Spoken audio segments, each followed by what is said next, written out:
Let's roll. The Wicked Wednesday has begun. The pimps, the players, the hustlers, the people that bust them, and everybody else in between from Costa Rica to California. Let's rock and or roll.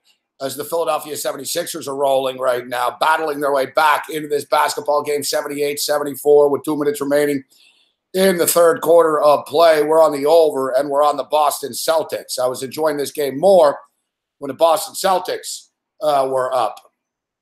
But it is what it is, and that's why they call it gambling. You need an edge. You need an angle. Let's try to give you an edge and an angle this evening. Yet we're not going to lie to you. It's been one of those days today. It has been one of those days today, in which we've had numerous cancellations as far as guests are concerned. Started on the radio show earlier in the day, and it's continued into this evening. We were going to get Jeff Feinberg on once again after he got knocked off last night, but Feinberg's given us his pick. Feinberg has given us his pick for the TPC, and we really don't need him to join us tonight because his pick is Tiger Woods. So his pick is Tiger Woods. We're on the basketball game. We're on some baseball games as far as the late night baseball games are concerned.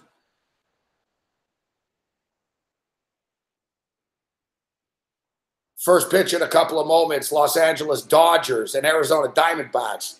Listen, the Dodgers have been amongst the biggest money burners in baseball this year, but I think the Dodgers win tonight with Alice Wood on the hill against Corbin. Dodgers minus 120. As always, proceed with caution, as Ian McDonald used to say in the Montreal Gazette. I don't know if Ian's still alive. I think he probably passed away. Listen, you don't want to be smashing Major League Baseball games in the regular season. Anything can happen. Now, we're on the Toronto Blue Jays. We're on the Blue Jays, and we're on the Atlanta Braves tonight. With the Blue Jays, the Orioles, the Braves, the Nationals, and the Dodgers.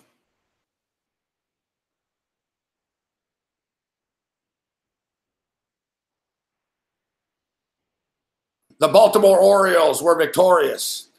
The Atlanta Braves were victorious.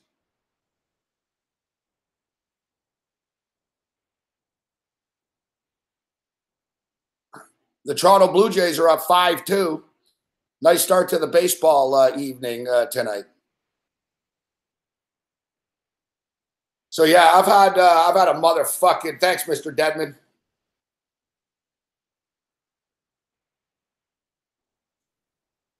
Yeah, so our baseball picks tonight, we posted them on Twitter. We posted them on our Patreon page. Patreon page gets them directly. Twitter, we throw them out there at 6:30, whatever, when I get a chance to. But yeah, I've been over motherfucking well today. I really don't feel all that well. I can't lie to you. Starting to catch up, man. I don't sleep enough, crazy-ass stuff. I've had a crazy day. We're trying to sell our horse. I don't want to sell him, but I just feel sick about the whole thing.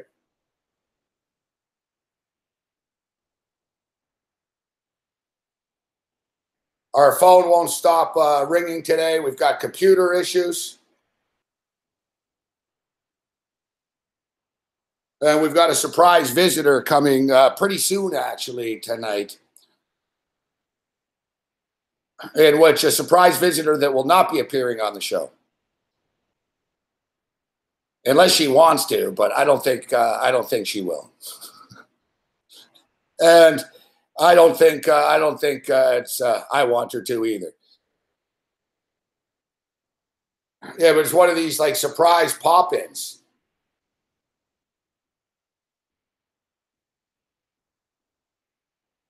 Tony Sincata and Fantasy parted ways, at least for the time being. It's amicable. I'm hoping that Tony's back for the football season. Out of everyone I've worked with, too, it sucks. I miss Tony on the show, too.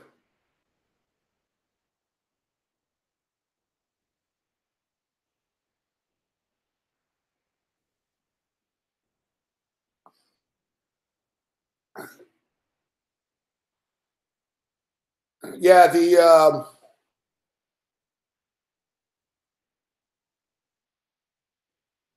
basically, yeah. Basically, this girl's always telling me she's going to come to Toronto. She wants to come to Toronto. She wants to come to Toronto. And I got a call earlier in the afternoon, and she said, I'm on my way to Toronto.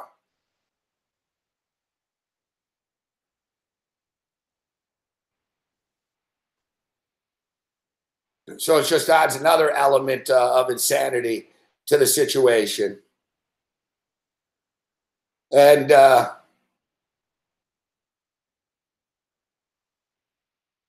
she's going to have a problem parking, and it's going to be a debacle. So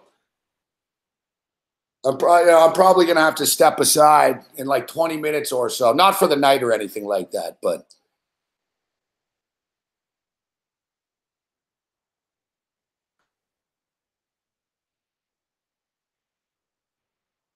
yeah, I'm hoping that she's going to be able to park, but on her own, yeah, I'm not so sure. It's a complicated area. There's guest parking, and man, I got to go downstairs and talk to the doorman and all that.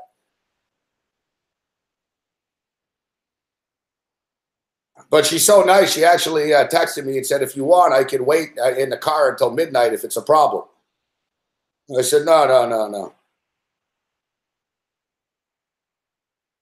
Yeah, you got to do what you got to do when you got to do it.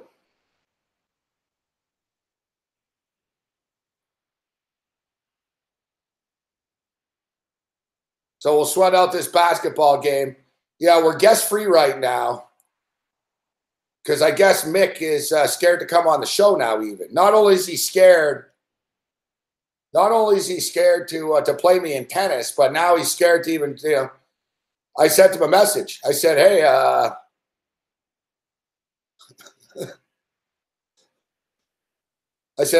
people. I said, people are really starting to doubt whether you're going to show up or not. And now he won't even show up on the show to fight back that he's not going to show up.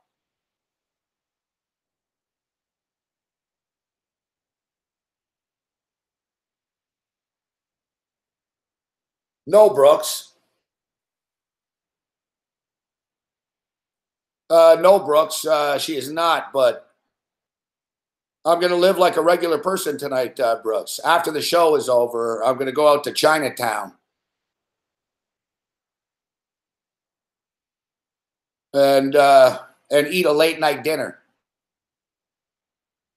Or like Fran's Diner or one of those places, you know?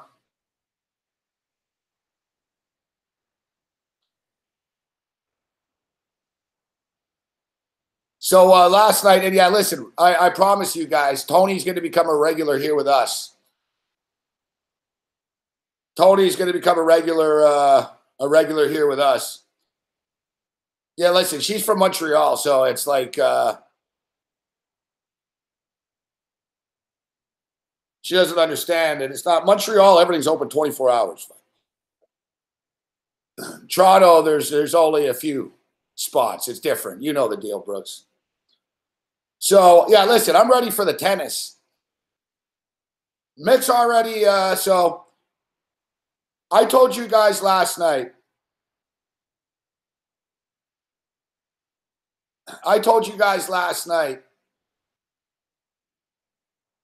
To send Mick a couple of tweets and it would get him motivated and focused. I also told you that he would fucking lose it and that he would take them all personal. And Mick Aussie has taken every single one of them personal.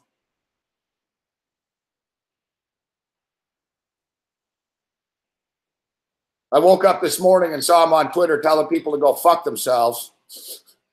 He's like, who are you? I'm a Hall of Famer. I've been around sports rage for 16 fucking years.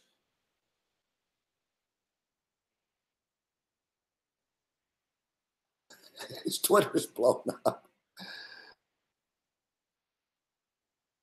All right. He told Goodfella, John, go fuck yourself and whoever you are. Seriously, you and Sports Rage paid $1,000 that'll cost me. I've flown or driven to many road rages over 16 years. Then he tells Matt McCursey, Matt, fuck off. Seriously, you or fucking Sports Rage paid a $1,000. Yeah, but Mick, if you're so sure you're going to beat me, that's $500 right there. There's $500 on this bank card.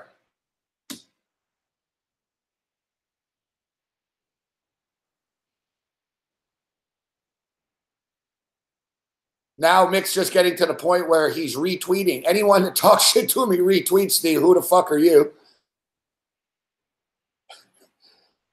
Mick then apologizes to Goonfella. Sorry, I apologize. And then, of course, Druzilla really can stir the pot. Druzilla says, bullshit. Don't make a challenge if you're not going to follow through. Drew, Morency made the challenge. I'm trying to get him pull out because I will beat him. Why should I pay $1,000 to go to Toronto? I probably spent over $10,000 on these road rages. I've never seen you once. Druzilla responded, I'm not the one saying that I could beat Morency in tennis. I didn't see you at the New York City road rage either, bud. You've been saying this for weeks. Now you're going to let us down?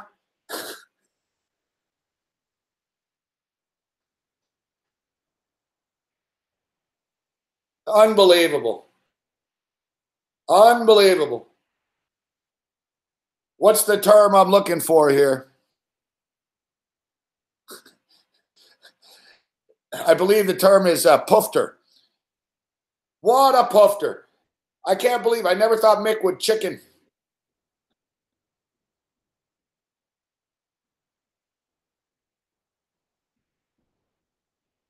I got to get a t-shirt. You scared? You scared, homie?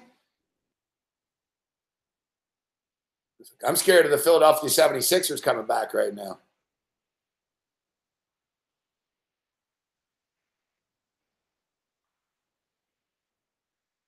I'm scared of the Philadelphia 76ers. They're making a run. It's 88-85. Total's looking good. I got more on the Celtics, though.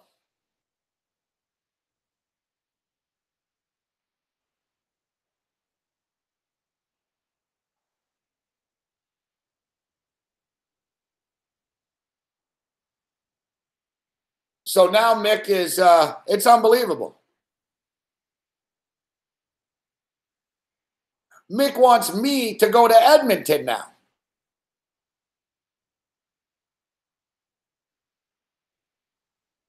I gave him a choice.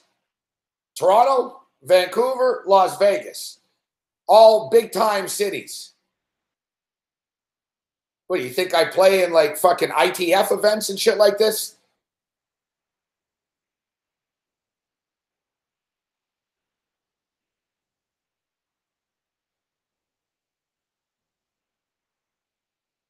Me versus Mick Aussie in tennis.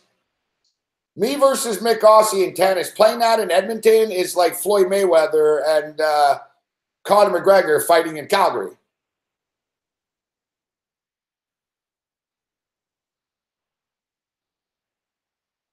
And he wants to play Grey Cup week. Grey Cup week in Edmonton. How the fuck are we going to play tennis in fucking Edmonton during Grey Cup week?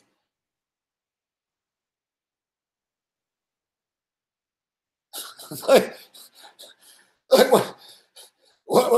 do you think? I'm dumb here, Mick? Like, what's the deal here? Like, where we play tennis in Edmonton?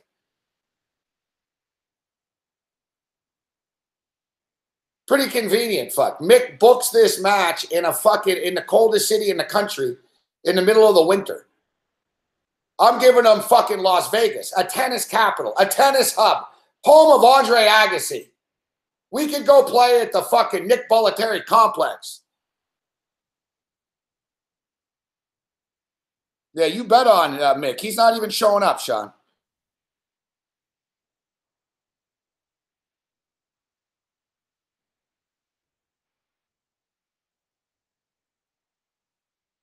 You know what? I'm going to call his bluff and go to Edmonton. I'm going to call your bluff and go to Edmonton, Mick. I've never been to Edmonton. I've never been to Edmonton.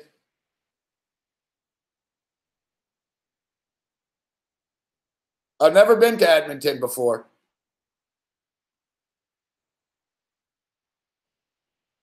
But I think I'll call his bluff. Except there's no way in hell I'm paying to go to Edmonton.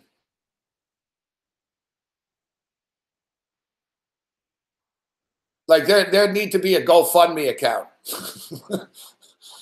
Like, you know, that would have to be for the pay-per-view money. If this is in Edmonton, I'll tell you right now, Mick, I'll go to Edmonton, but all the pay-per-view funds go for my trip.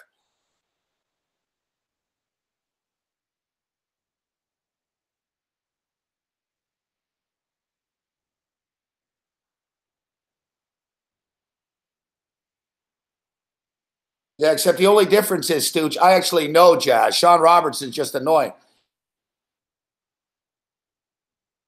Yeah, Thunder Bay. You know what? My grandfather's from Thunder Bay.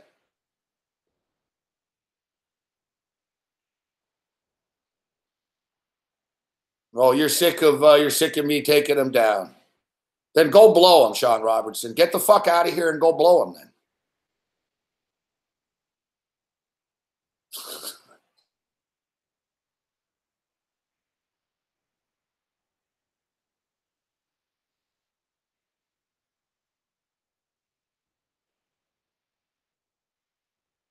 What are you, his boyfriend?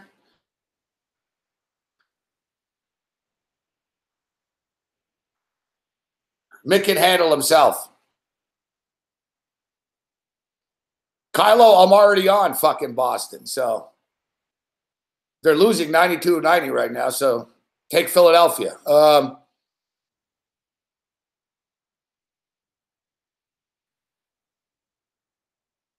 Man, Boston's really falling apart here right now.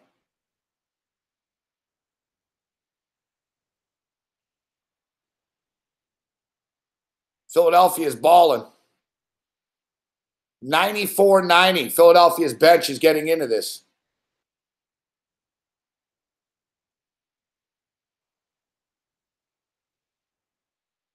Yeah, thank you, Luke MC. Fabian Barthez is a very rich, successful person. Meanwhile, you're a shitbag sitting in a chat room, hoping to get my attention. The difference between Fabian Barthez's success in life and your success in life, I wouldn't be bringing his name up. It only points out the fact that what a loser you are and what a winner he is and what a winner I am.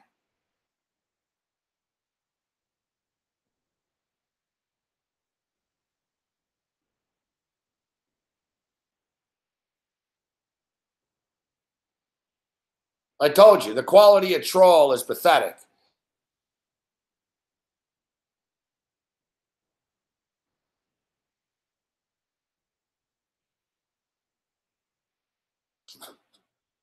Who doesn't like Barthez?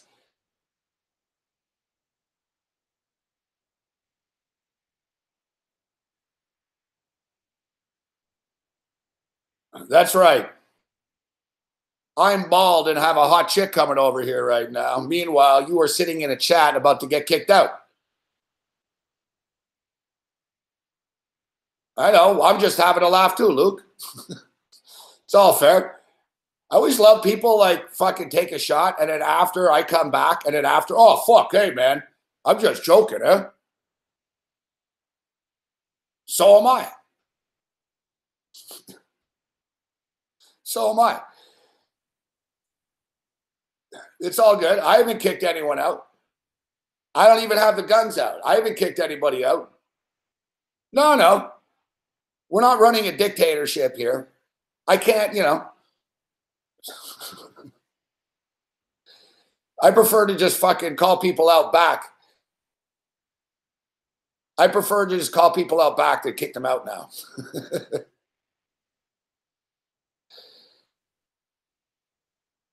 I don't enjoy kicking people out.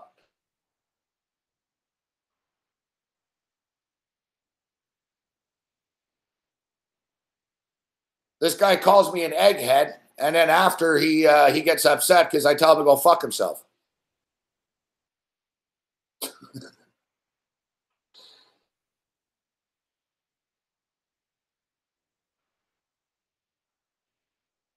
I will apologize, Rod Digger. I apologize that I don't ban your ass, fuck. And then you are in our chat annoying people. So I apologize to everyone else in the chat.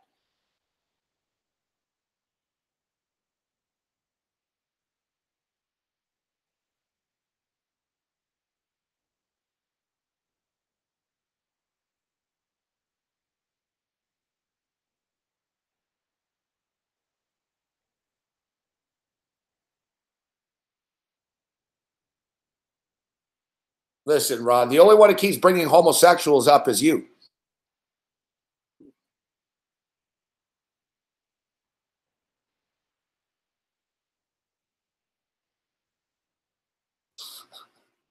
No, I didn't go to the Apple store.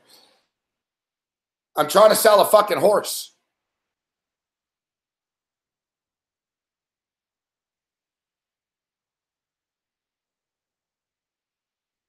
You're gone. You're gone, Rod Digger.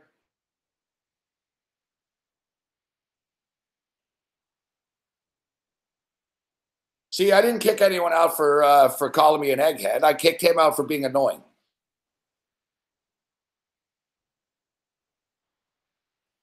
I guess I really don't have a choice, do I?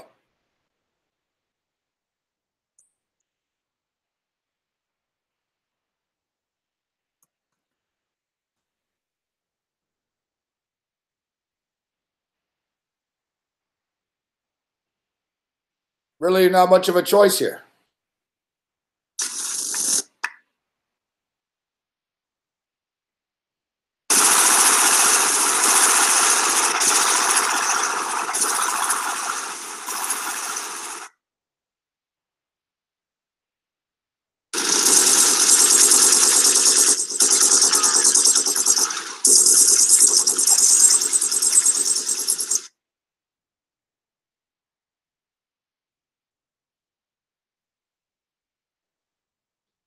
Now we're prepared for the next idiot that comes in. Now we're ready for the next idiot that comes in.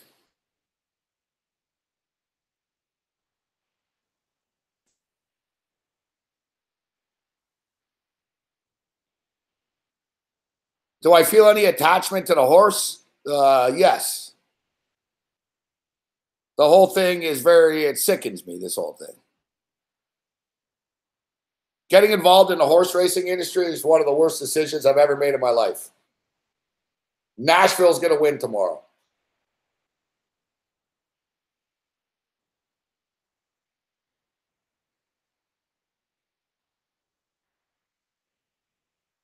No, Clinton.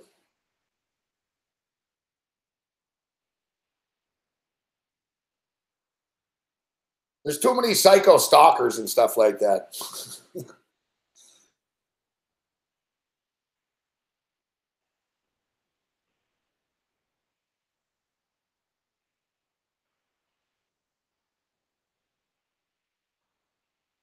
I heard a story today. From somebody. He told me he invested in a $100,000 horse. He said he invested in a $100,000 horse. And now this horse is running in $5,000 claim year races. He's like, the horse made $826 the other night. I spoke to a couple of people in the horse, besides our horse people. I needed outside horse people's perspective. And pretty much everybody said the same thing.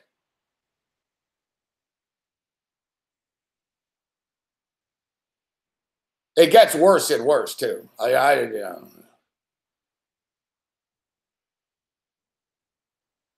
went from getting a free 17% of a racehorse, a free.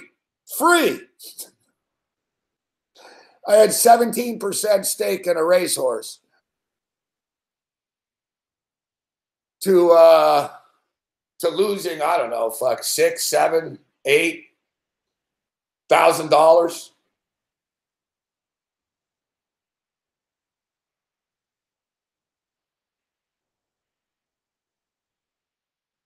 I could have bought a fucking house in Buffalo for what I lost on this.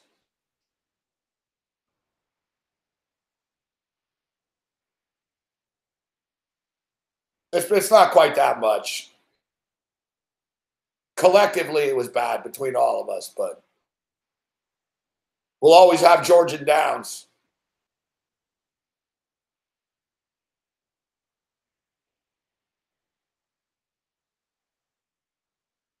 Yeah, we heard. So I heard.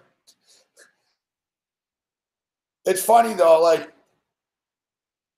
I could go through the list of people that told me this. All right, big time bookie / gangsters told me, do not fucking get in the horse racing industry. But he goes, bro, I lost like $80,000 in 3 months in that shit. All right, and this guy is a hustler. He's like, man, he goes, they took me alive, man. 80K, Morency. He goes, don't do it. I said, no, but it's just a small little horse. No. He goes, don't do it. Don't do it. I'm telling you. Don't do it. Lou Mayone, owner of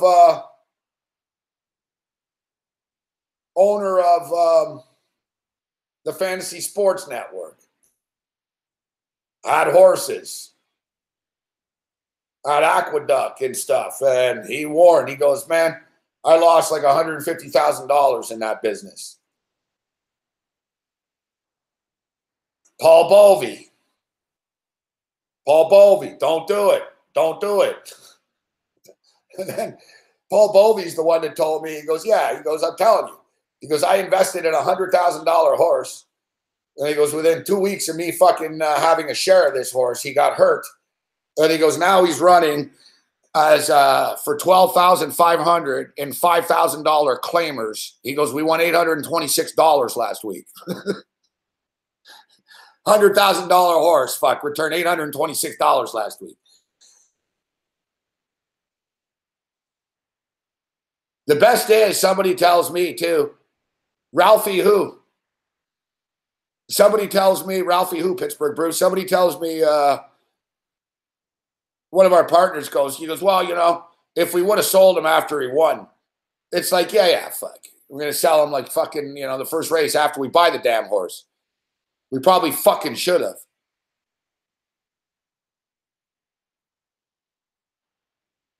Yeah, The Soprano, same shit.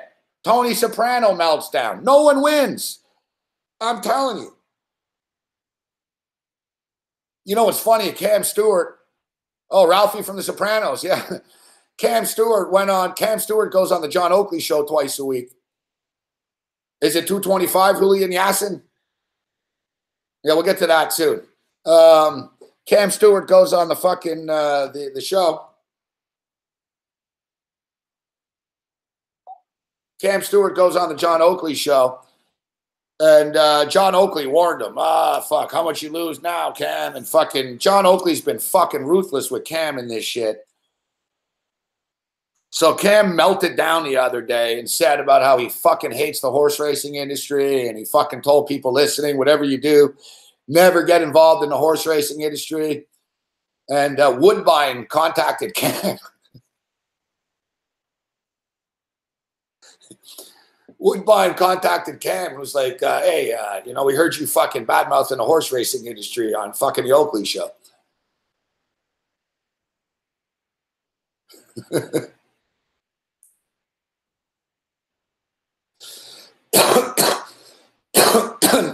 They're like, it's not that bad, you know, you just, you know, stop, you know, because Cam's telling people horse racing sucks. The Woodbine people are listening to the Oakley show and they're hearing Cam fucking rip horse racing.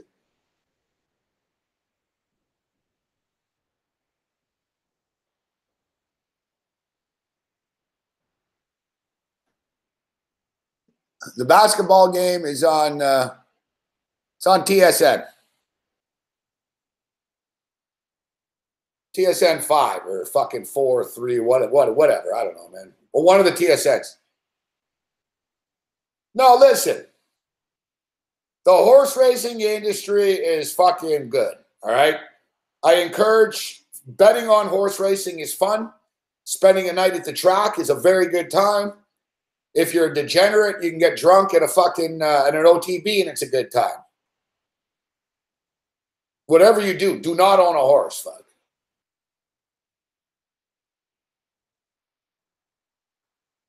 Like owning a horse is like having fucking 3 wives at once.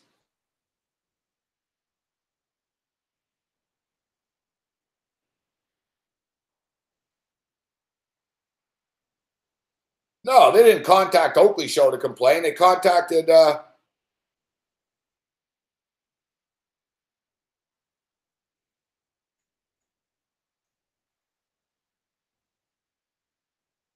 yeah, you know, Drew, I'm not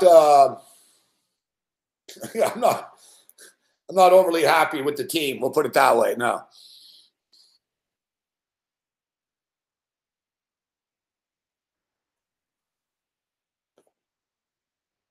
This is one of these deals where we will soon never talk about it again. Once it's over, it's not over yet.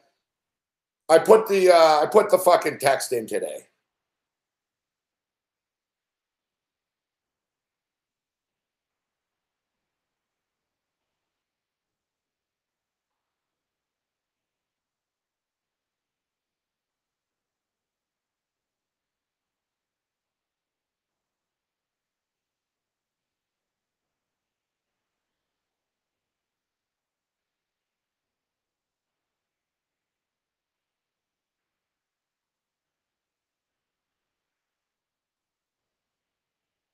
I put the text in today. Sell.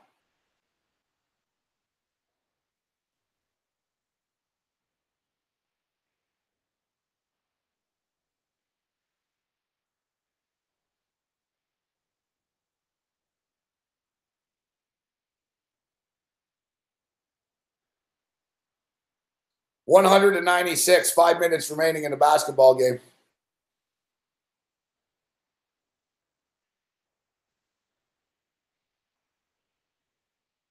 Ooh, 102.96. Come on, I'm on the over in Boston. Let's get some wins going here. Shit. Let's get some wins going.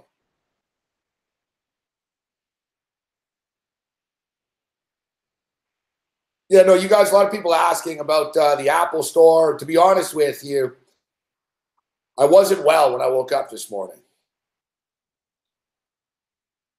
We've been pushing ourselves like fucking, we're like a computer. We're overheating recently. And,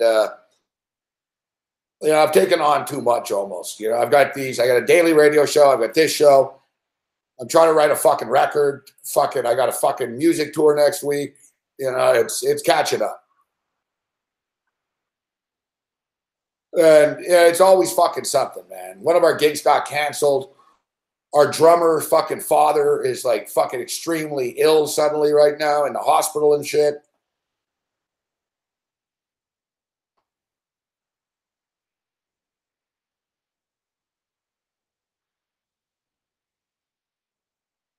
This is great too. I got a message here from the promoter in St. John, New Brunswick. It's like for all the bands on the show. It's like for any band that doesn't have a place to stay, you are free to sleep in the venue when everything closes up. You must bring your own sleeping bags. And then it's like at the bottom, it says, Homicide will be provided clean sleeping bags. You know, most bands, you know, at least you're getting some sort of hotel and shit. Like Homicide, we've been promised clean sleeping bags. As a 47-year-old man, it figures, yeah, that's exactly how I want to be living my life.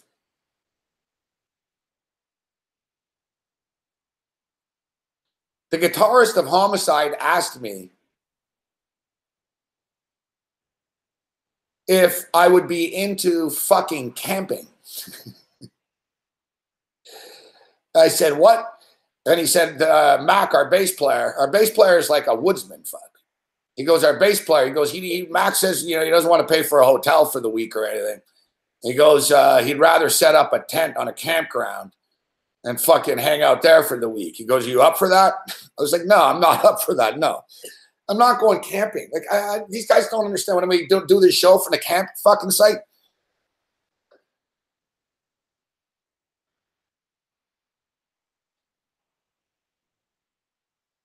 Dude, man, when I toured with DRI, in 1986, and we slept in parks and in bus stations. Like, man, I'm not fucking 16 anymore. I'm not sleeping in any park. I'm not sleeping like any tent. And then, of course, it went to, well, he goes, "I think we'll just pick up," he goes, "Holy shit, Boston's choking."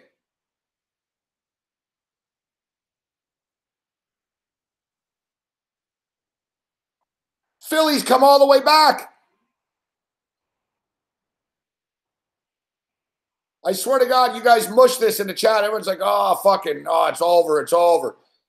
I thought it was, man, it was looking good. They were up by 8. They've been outscored. They got outscored again. It's 105-102.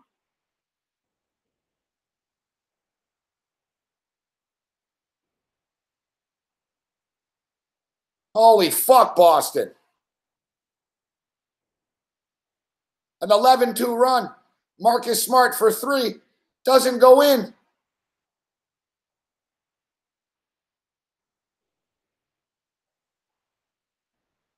They score again here. We got a problem.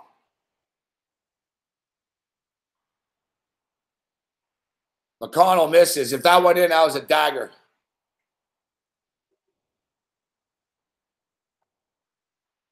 (105-102). 2 minutes left. Foul. Marcus Smart going to the line. Holy shit.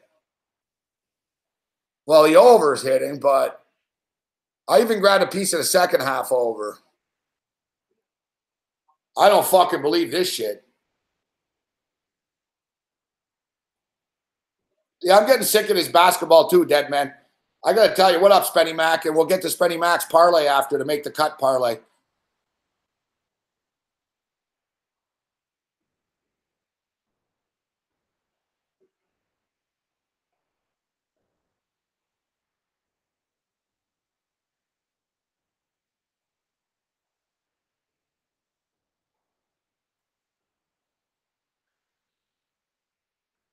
He motherfucking missed the first one.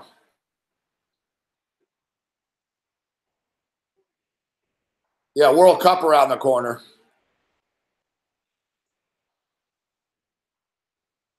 Ben Simmons takes it in easily. 107-103. It's a 4-point lead.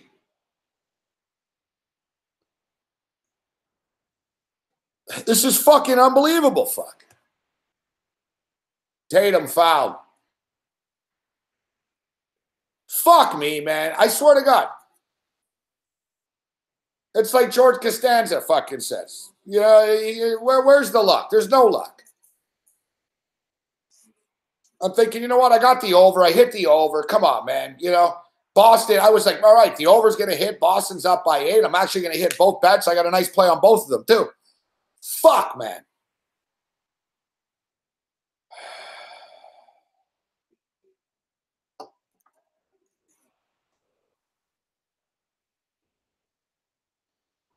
Boston's going to win this. 107-105. Under 2 minutes left. 145 left. Get a motherfucking get a motherfucking stop here. We need to stop. Need to stop. They score. No stop. 109-105. 134 left. Whoa. That was a ballsy play, but it worked. Tatum to Horford for a dunk. 109-107. 125 left. Hey, Boston, you need to stop. Philadelphia scored like the last 3 trips down the floor here. Simmons. McConnell. Redick for 3. Misses.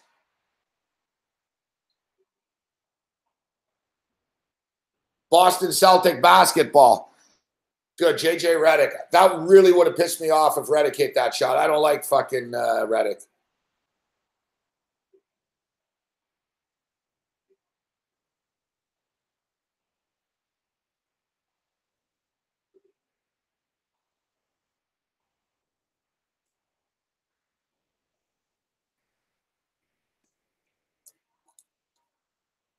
I think it was off of Boston, personally. It lied. It looked off of Boston. No, it's off of Embiid. It's off of Embiid.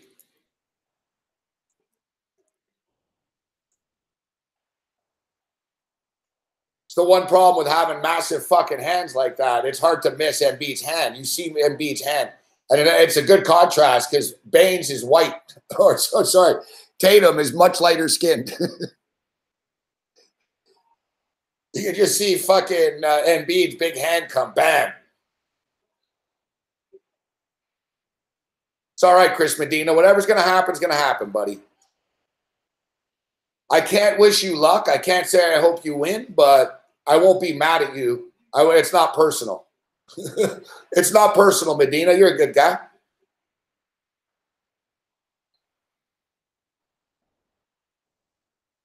Look, I already hit the over, but I'm not going to lie. I've got more on the fucking Celtics. Come on, Boston. It's not often I say this. Come on, Boston. He missed. Defensive breakdown. Defensive breakdown by Philadelphia. Tatum then misses the layup, but fucking Smart gets the putback. What's up, Brandon? Let's get this, Brandon.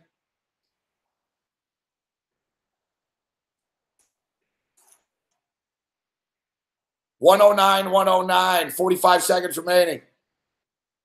Saric. That's an offensive foul, or it should be. They don't call it. Turnover. Boston basketball. Rozier, top of the key. Rozier slowing things down. 30 seconds left. 16 seconds on the shot clock. 15-second differential. Terry Rozier with a basketball. Smart into Baines. And a foul. And then two. Should have been a foul. Where's the foul? 111, 109.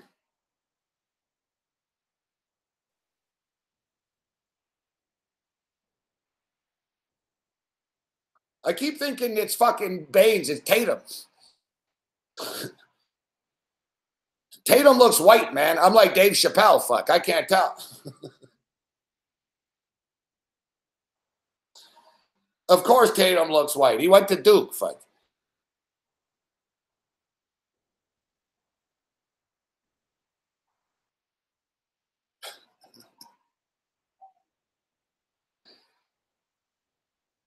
Say, Jason Tatum's awesome. Good thing the Lakers took Lonzo Ball, though, huh? Think about that. The Lakers could have had, or the Sixers could have had Jason Tatum instead. Like, it's not even a debate. You want Jason Tatum or Lonzo Ball? Fuck. Come on, man.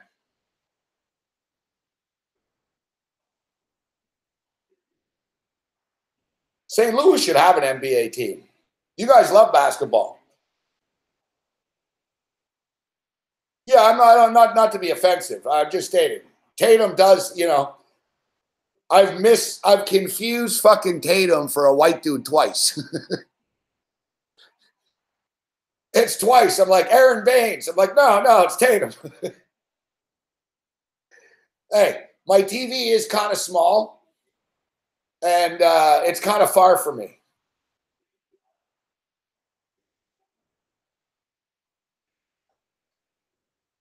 111, 109, Joel Embiid under the basket. Embiid misses. Hey, you going to tweet about that, Embiid? Boston basketball.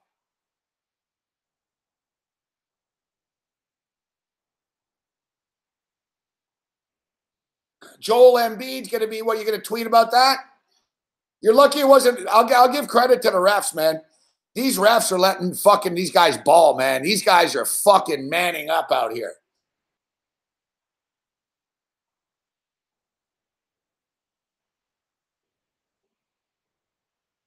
There's Baines. Dude, man, Embiid's fucking bulldozing into him.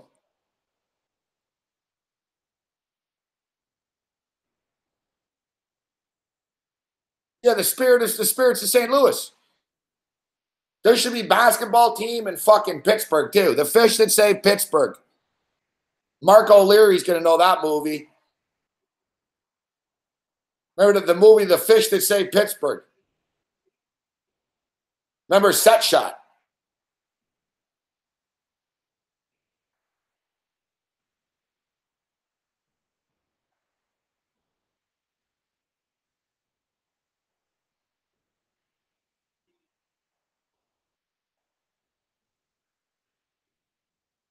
No, refs are doing a nice job letting the players decide here.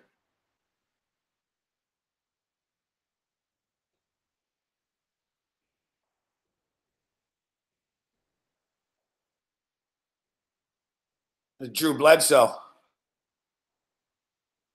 When is game 1 of the Eastern Conference Finals? July 2nd, I think.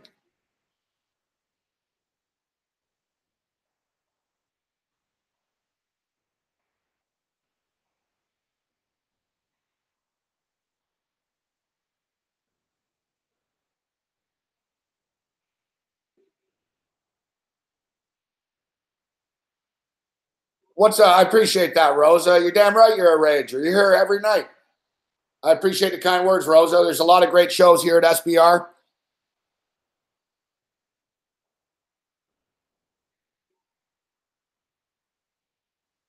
I know game 1 of the West is on Monday.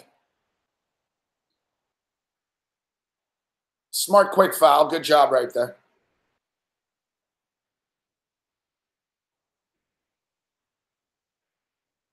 This is screwing me up, fuck. Normally I'd be lighting up right now. But I'm going to show a little respect for my guest.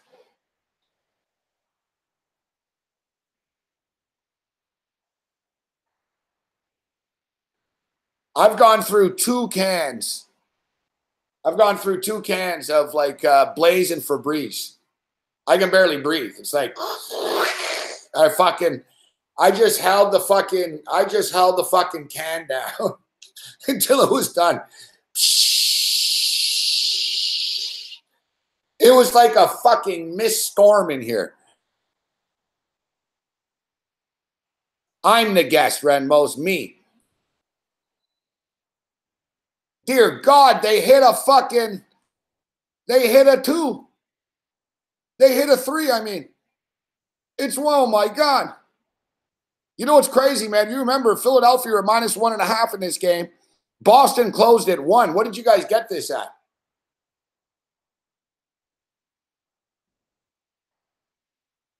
Olin, thanks for saying my show. You guys keep me going as well. That's what we're here for. No, I'm airing the place out, Grinch. I had the fucking balcony door open, the front door open. I had that nice wind tunnel going.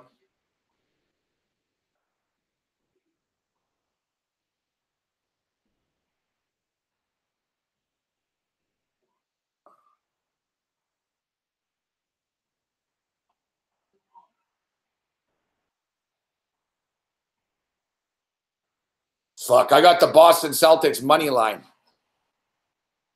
-115. I didn't want to lay the 1. Fuck. So I took it on the -115 money line.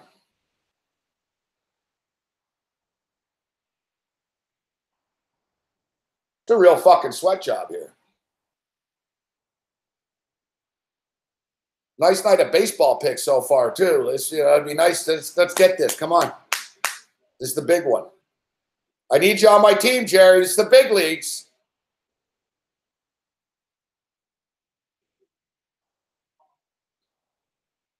Like Dodgers are +160 right now. Hey, how about that pick last night? Any of you guys jump in on that? Arizona won.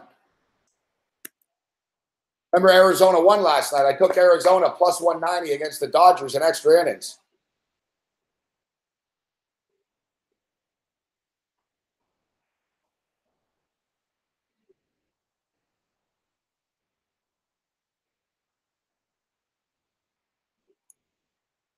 He missed. You got to be shitting me, motherfucker. This is unbelievable. Dude, Philadelphia hits a 3. They win the game. This is what this comes down to right now. This is for your point spread right now. You better not miss this, Smart. Oh, no. He tried to miss, and he made it. He tried to miss, and he made it. You can't make this shit up. Intercepted. 114-112 final score.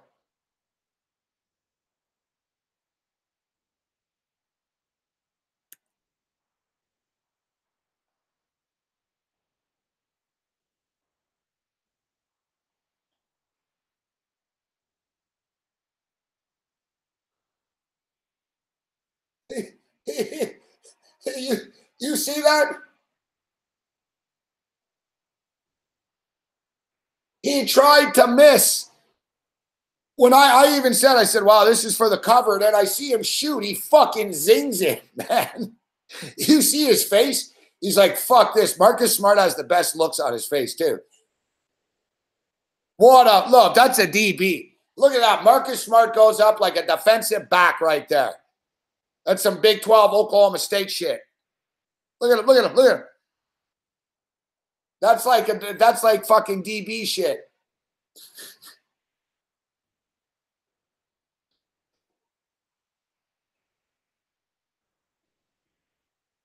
He tried to miss pick machine because he didn't want Philadelphia having an opportunity to take the 3.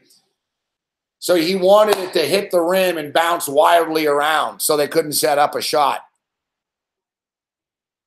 I don't like that play call from Philadelphia. If I'm Philadelphia, you got 2.4 seconds. That's actually a lot of time.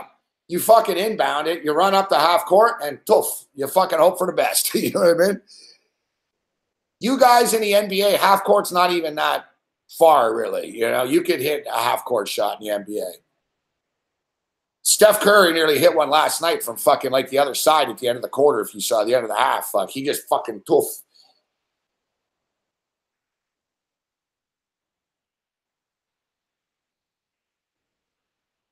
Mark O'Leary is in Boston, and Mark O'Leary is saying Cavs in 5.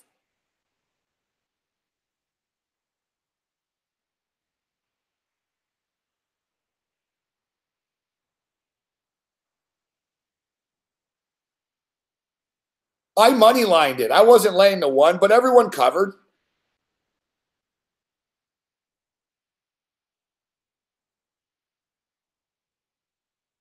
Everybody covered. It's all good. They won by 2.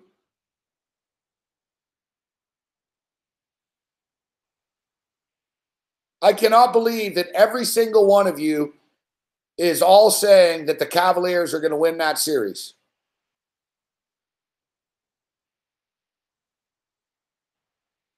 That was pretty good, fuck.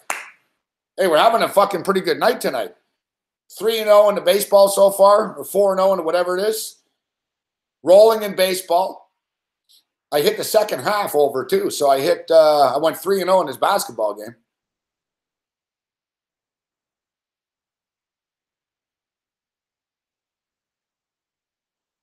What do you mean LeBron's on a mission this year? LeBron's on a mission every fucking year.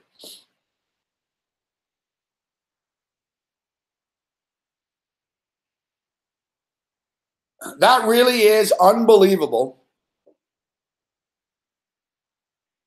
No, I'm telling you right now, the NBA can't screw Boston in the same way they screw Toronto. Boston has a legacy. Boston's won more NBA titles than anybody else. Boston is also a very big television market. It's a good sports market. And another thing is, I think a lot of people are even sick of seeing the Warriors and LeBron. It's going to be 4th year in a row. The league will help LeBron. The league will do what they can. He's going to need their help. Boston are a better team than Cleveland are right now. The Raptors are just a bad matchup for Cleveland. That's why, or vice versa, etc. That's why they look so good there. Basketball is all matchups. You saw like a scrappy team with scrappy dudes. Dude, the Toronto Raptors don't have one player like Marcus Smart that's going to get in your face and grind and shit. The Celtics are grinders, man. You know what I mean? They're tough. Al Horford and fucking Aaron Baines and shit. At least, you know, they'll scrap you. The Raptors aren't that. The Raptors are a finesse team. You know, the Raptors are like a fucking Golden State Warrior light type shit.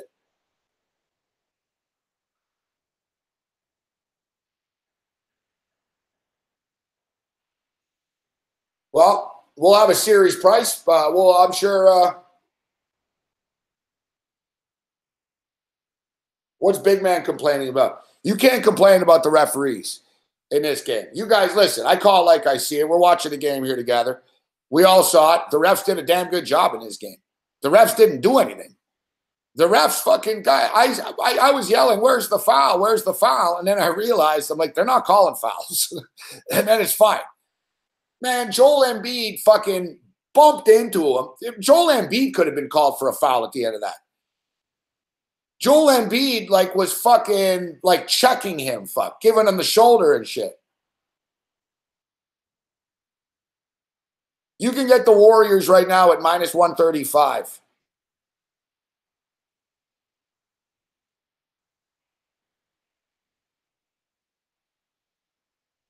The Golden State Warriors are going to beat the Houston Rockets.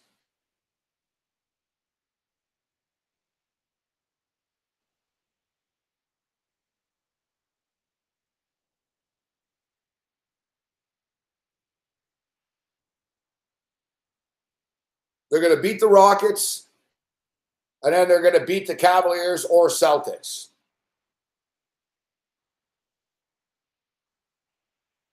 I know it's not sexy, but look, the Golden State Warriors are minus 180 favorites against the Houston Rockets.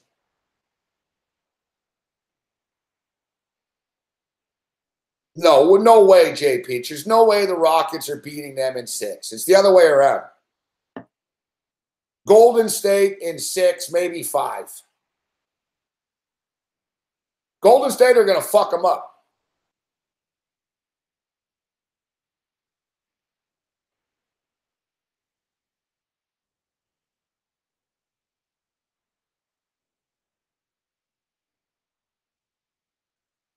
I'm on the Nationals, George.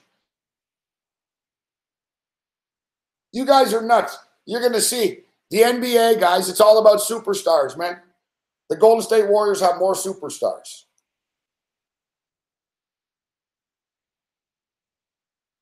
Oh, fuck. Did I miss a fucking call?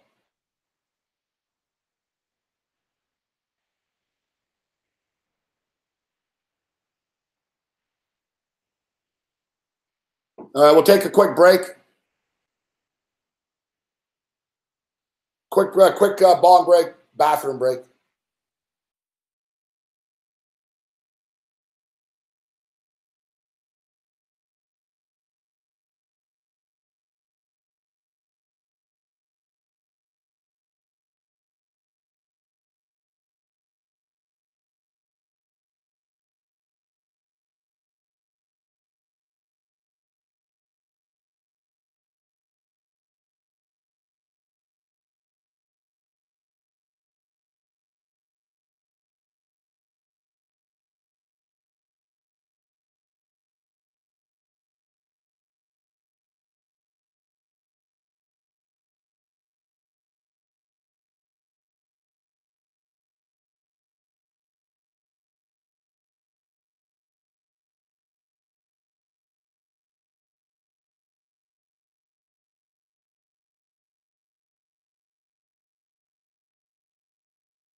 Yeah, so the Golden State Warriors were minus 180 last I checked.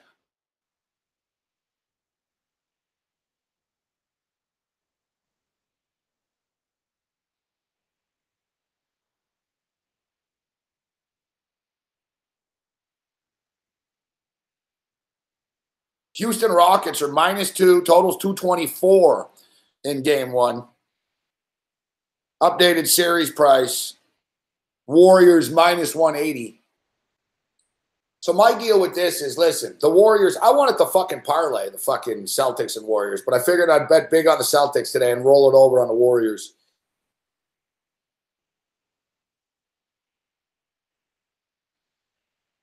I would put it in right now, but I'm not in a massive rush only because it's not really going to move that much. There's no basketball now, unfortunately. We're hitting, man. Wow. When's game one? Did they announce when game one of this shit is yet in the East? Probably going to be Tuesday. You would hope it'd be fucking Sunday. No fucking hockey tonight. Guys, man, we're starting to get into that time of the year now, man. Luckily, we've got no,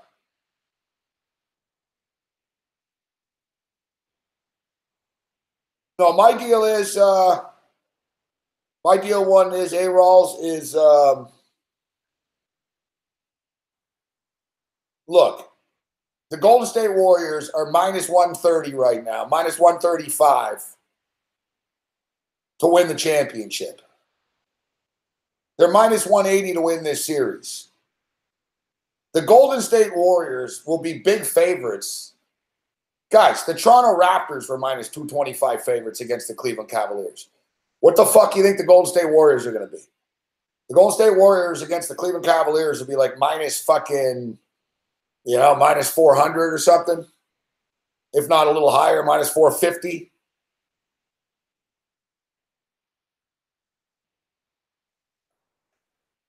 If they play the Boston Celtics, the Golden State Warriors are going to be like minus fucking 750 or something.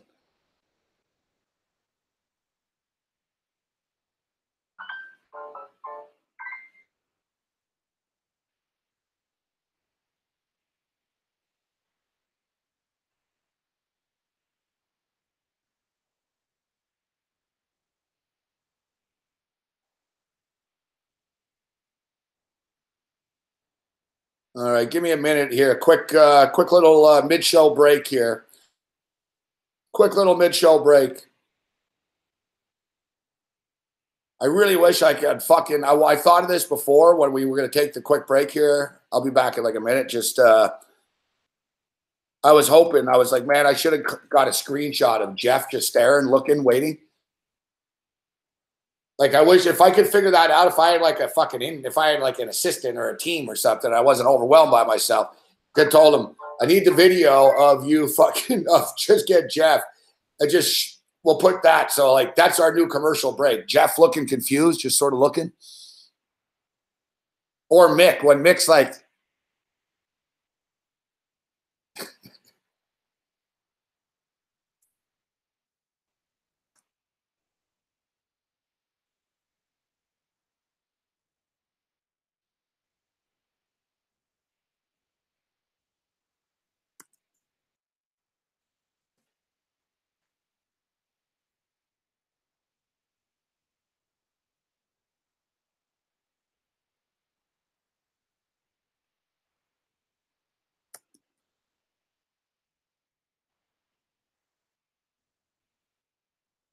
there's something to get us through here. Somehow, that bearded Ivy League. Actually, you know what, though? The next video will just start after that, though.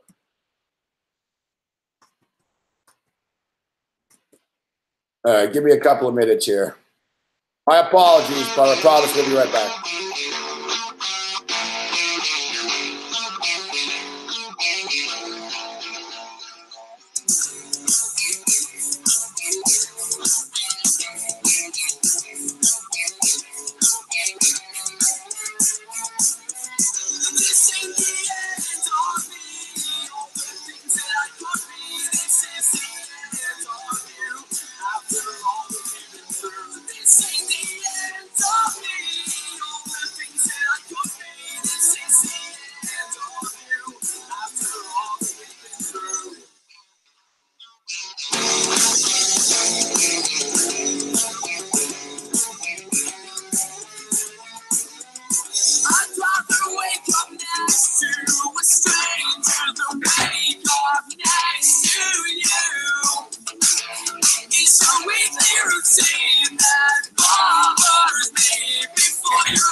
My apologies. It basically took about as long as I thought it was going to take.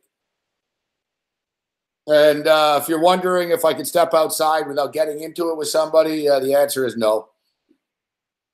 The answer is no. I just got into it with my fucking doorman downstairs. Cool dude, too. Cool dude. He's always talking to me about basketball and shit like that. He's like, hey, I told you the Raptors suck. I'm like, yeah. So it started off poorly. I was like, yeah, listen, I said, I'm on the air right now, and I got my friend's trying to park, and I said, can you just buzz me into the parking, guest parking? And it turned into a fucking adventure. The guy starts telling me about websites that I got to log into, and I'm like, what the fuck how is a website going to park a fucking car? Like, that's what I told the guy. He goes, here, go onto this website. I looked at him, I'm like, what the fuck is this? And like I said, he's a good dude, but finally I snapped, and I said, I don't know what the fuck your job is. I said, what's your point of even sitting here if you can't help me with this?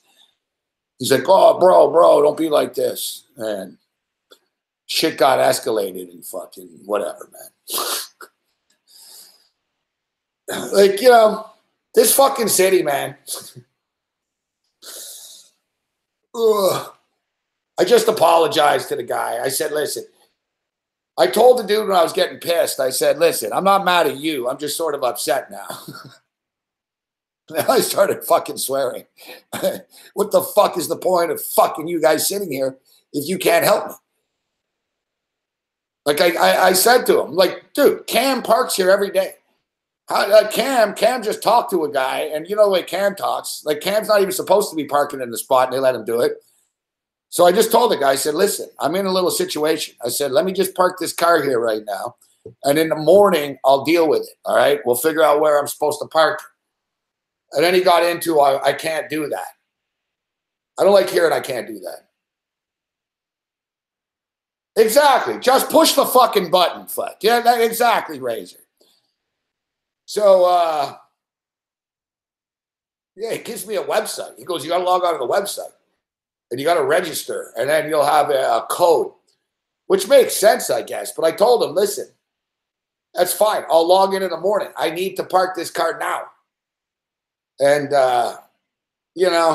the thing is, the guy did get demoted and shit. He used to be like the head guy. Now he's got the shittier shifts and shit. And then he even told me, he goes, he got pissed off. He's like, bro, since they fucking took me off the day shift, I don't have the codes. So he got fucking defensive about it.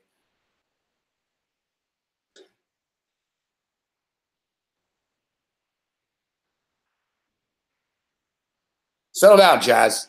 All you motherfuckers need to settle down. Settle down.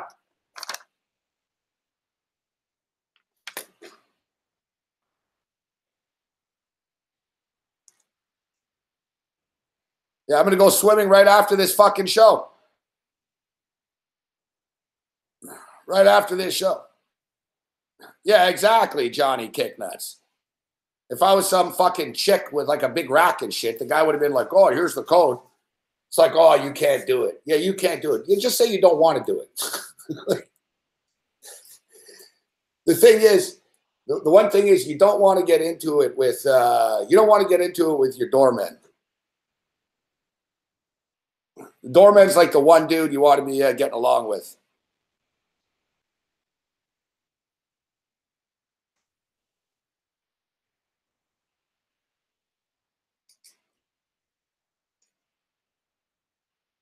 Yeah. Next thing the doorman's going to ask me to watch a lobby. The couch is going to go missing. I've actually considered stealing the furniture from a lobby before. It'd be pretty bold if you just took like the furniture from the lobby and just moved it into your unit. You just grabbed the fucking couch, stuck it in the elevator. What? I don't know what you're talking about.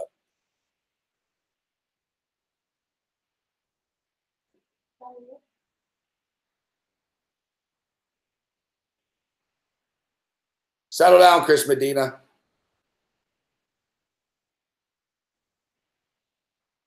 Yeah, take it on the way out. All right, so we'll get settled back in here and we'll argue about this Golden State shit. I got a good story courtesy of Duke University. It'll just be another reason why we can hate Duke even more. Morency, last 16 game sevens, 12-4 to the under. Yeah, the only thing in this series is so crazy. It's so unpredictable, Mohammed. Line is out for Boston and Cleveland. What is it, Sean Crane?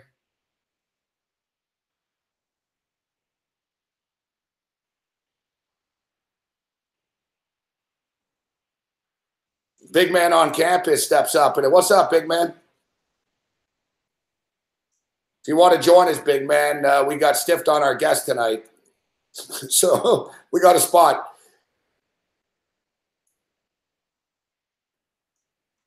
What's the series price? What's the series price? All right, give me 2, 3 minutes, big man. Big man turning on the process. Fuck the process. Hashtag fuck the process. See, last week I broke down on the Raptors, so we'll get big man in here. All right, so give me a minute here. We'll just get set back up. I just got back upstairs. Big man on campus will join us in a couple of minutes. Celtics are plus 210. I'm taking the Celtics. The Celtics will beat them.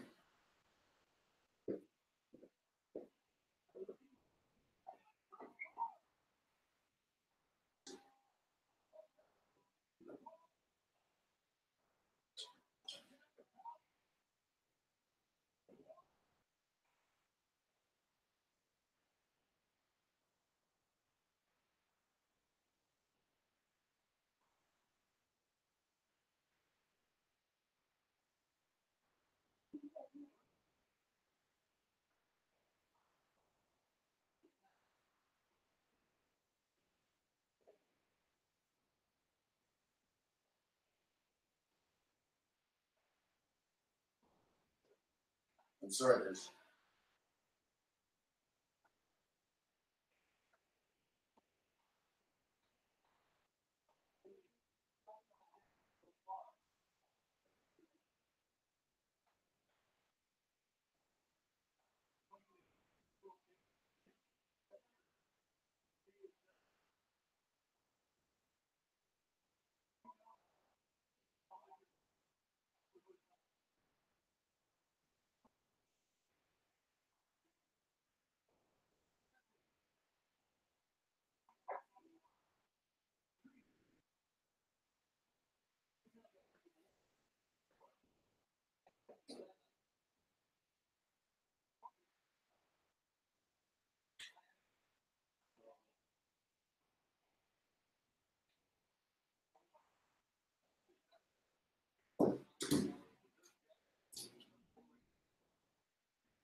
All right. My apologies. I appreciate the patience of you guys.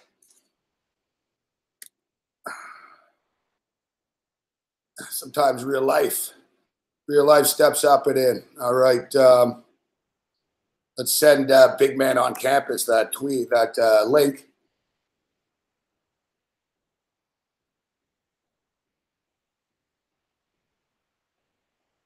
Fucking Mick doesn't even respond to my messages now. If Big Man on Campus started trolling, Mick about this tennis, Mick would have a fucking heart attack and die. Mick would have a heart attack. Fuck you, Big Man. I just sent you the link, Big Man. I swear to God, if Big Man.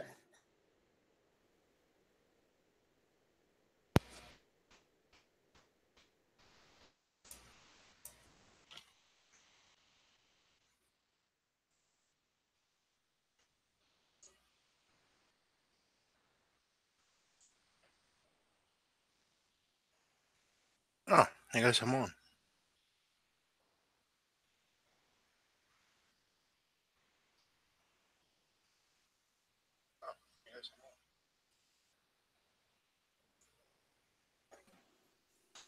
What's up, Big Man?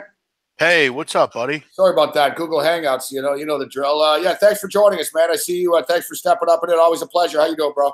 Oh, doing just great. How about you? Yeah, so I see you right away after the game. I saw some people in the chat say, "Oh, Big Man's going off on Twitter right now about this, right right at the end of the game. And, I don't think you have a right to be as upset as I was about the Raptors because it is part of the process. And I see your new hashtag, fuck the process. And I like it. I've always been an anti-process guy. I mean, at what point? You're a young team, big man. You're a young team. I know. But battled hard tonight. But here's my problem. It's not so much that they lost. It's the team that they lost to, the season that they lost in. This is not a good Eastern Conference. Kyrie Irving's out. Gordon Hayward's out. I'm not saying you're going to go beat LeBron, but this was the season. If you're going to get to the finals, you're going to. You're not. If you don't change this team, how long are we going to use this excuse for the process? Because this is, after this season, there's no more excuses. You know what you have to do. It's time to go out and do it. We can only use this excuse for so long. I think you're being a little hard on them. I think you're being a little hard just because. But is East bad though? And Embiid's got to play a full season. Ben Simmons, Ben Simmons admitted, I have a lot to learn, and I'm learning right now. The playoffs are hard. The playoffs are hard. The question is Brett Brown the answer as head coach? No. And I think he showed that in this series. That was one of the worst coaching performances I've ever seen in this series. He was absolutely appalling. I mean, it was really horrendous. I think the future of the Sixers is bright. I've always wondered about Brett Brown, but I see a common theme. Pretty much every team that loses in the playoffs wants to fire the coach. I know people want Casey to be fired here in Toronto. I think the future's bright. We'll see what Markelle Fultz brings to the table. But Gabe, I told you this the other day on your show. Unless you have a super team, you will not win. It's just and if they don't realize that, they're not going to win either. I agree with you. I love Simmons. I love Embiid. But I don't know if they're good enough to win a championship for you alone. I don't know if they are. Yeah, I know. That's what I'm saying. That's why I brought this up about the Raptors as well, that as hard as everybody is being on them, big man, I don't know if you saw my tweet. I tweeted out in the last 37 years, 10 teams have won an NBA title. Yeah. 10 teams, right? And as you stated, every team that's won an NBA title was pretty much motherfucking stacked, with the exception of the Detroit Pistons, with Chauncey Billups. That wasn't a stacked, dream Tayshaun Prince. Yeah, Tayshaun Prince, Rasheed Wallace. Not a dream team. They won a title. And I would say the Dallas Mavericks. Mavericks with Dirk Nowitzki. Who else did they have on that championship team? I don't even know, off the top of my head. Who was on the championship Dallas team? Jason Terry, I think. Jason Terry. So with the exception of that, I mean, in the last 10 years, LeBron's been in 8 fucking finals. 7 finals, whatever the fuck it's been. Kobe and Shaq and the Lakers won a bunch of them. It's always, like you said, you need a stacked team. The Golden State Warriors right now. That's why, to me, Houston can't beat Golden State. Chris Paul and Harden and Capella aren't as good and don't have as much as fucking Curry, Durant. Think about what you're saying. I mean, you're literally saying that James Harden and Paul aren't enough. And it's true. Yeah, and that's what I'm trying to say here. That's where people, they come to me and they say, big man, you got to believe this team isn't far away. They will not win without a superstar. That's just how the NBA is now. It's true. Yeah, I mean, look, but you're right about this 2005-06 team with the Mavs. I mean, there wasn't a lot on this team. I mean, Jerry Stackhouse, Jason Terry, Dirk. I mean, it wasn't a great team, but that was no dream team. You know what I mean? Like no dream team by any stretch of the imagination. I mean, look, even that Miami Heat team that won before LeBron era, etc. They had Shaquille O'Neal and Dwayne Wade, 2 Hall of Famers. You remember in the old days too, big man, you can win with 2, right? Remember it was Pippen and Jordan, Pippen, etc. But you can win with 2. You had Porter and Drexler, Akeem Olajuwon and whoever else would be the sidekick, Kenny Smith or whatever. You can win with sort of a big man and 2 star players, and you were good. It was like, wow, man, that team has 2 star players. Fuck, that's wow. I remember in the Bulls era, people were like, fuck, they have Pippen and Jordan. It's fucking hard to deal with that.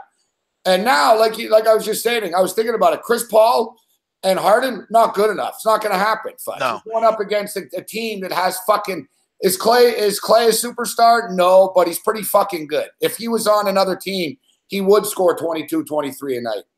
And again, with the Sixers, it's not that they lost, it's how they lost. They really should have won this series. They were at times better than the Celtics. They made way too many mistakes, way too many turnovers, way too much bad coaching.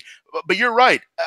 And again, if they don't go out and make moves, they will not win. It doesn't matter how long you want to say trust the process or how long you want to believe in that. Without LeBron James, without a caliber player like that, you are not winning. They have they're going to have some money because look, JJ Redick's on a 1-year deal. Are you bringing JJ Redick back if it's No. Too much money. You're not going to be able to afford it. He makes $22 million a year. Yeah, he's not worth it. Your boy Covington. I'm going to tell you right now, that is the worst contract I've ever seen at this level. He makes $15.5 million a year, $62 million contract for him. Yeah, that's the problem. Seriously. That's the problem. Everybody makes so much fucking money. Tristan Thompson's making $18 million a year, bro. That's amazing. Serge Ibaka's making $25 million too. Listen, $25 million Serge Ibaka. We're stuck with this guy for another 2 years, $50 million. But Covington just gives you nothing. I mean, at least Serge will give you a possibility. Covington does nothing right. He doesn't defend. He can't score. All he can do is literally set shoot. That's all he can do. Can Sixers afford Kawhi? It's not so much affording them. It's they want to go up the assets to get Kawhi. They can. But you got to ask yourself, Gabe, would the Spurs want Covington? Hell no. No. Do they want Sarge? Maybe. I would, probably. Do you want Fultz? I mean, Fultz is, at this point, Gabe, there's nothing physically wrong with Fultz. It's all up here. That's it. There's nothing wrong with him. He just isn't ready to play, and that's a major issue. We'll find out. I like Chris Medina says, big man is speeding. Trust the process. But Covington's got to go. But again, no one has answered the question, how long do I trust the process? And we lost Gabe. That's all I'm asking. I'm not speeding. I'm just asking. When do we stop trusting it? Because after next year, what's the excuse? That's what I'm saying. You know what you have to do? Are you going to go out and do it? Because you need a closer. You need a guy that can finish a game out. You need a guy that can get you a basket at the end of a game. You need a guy that can isolate and make a shot. They don't have that. So until they get it, I don't see it changing. I'm not being negative. I'm just being realistic here. And like we just talked about, you're not going to beat the Warriors with this team. I'm aware it's the first season. I get that. But this was the year. I mean, is there going to be a better year than this, Chris Medina? Because I don't see a better year. I mean, you beat the Heat. The Celtics weren't a great team. They didn't have their two best players. And Toronto's out. Washington's out. All those teams are out.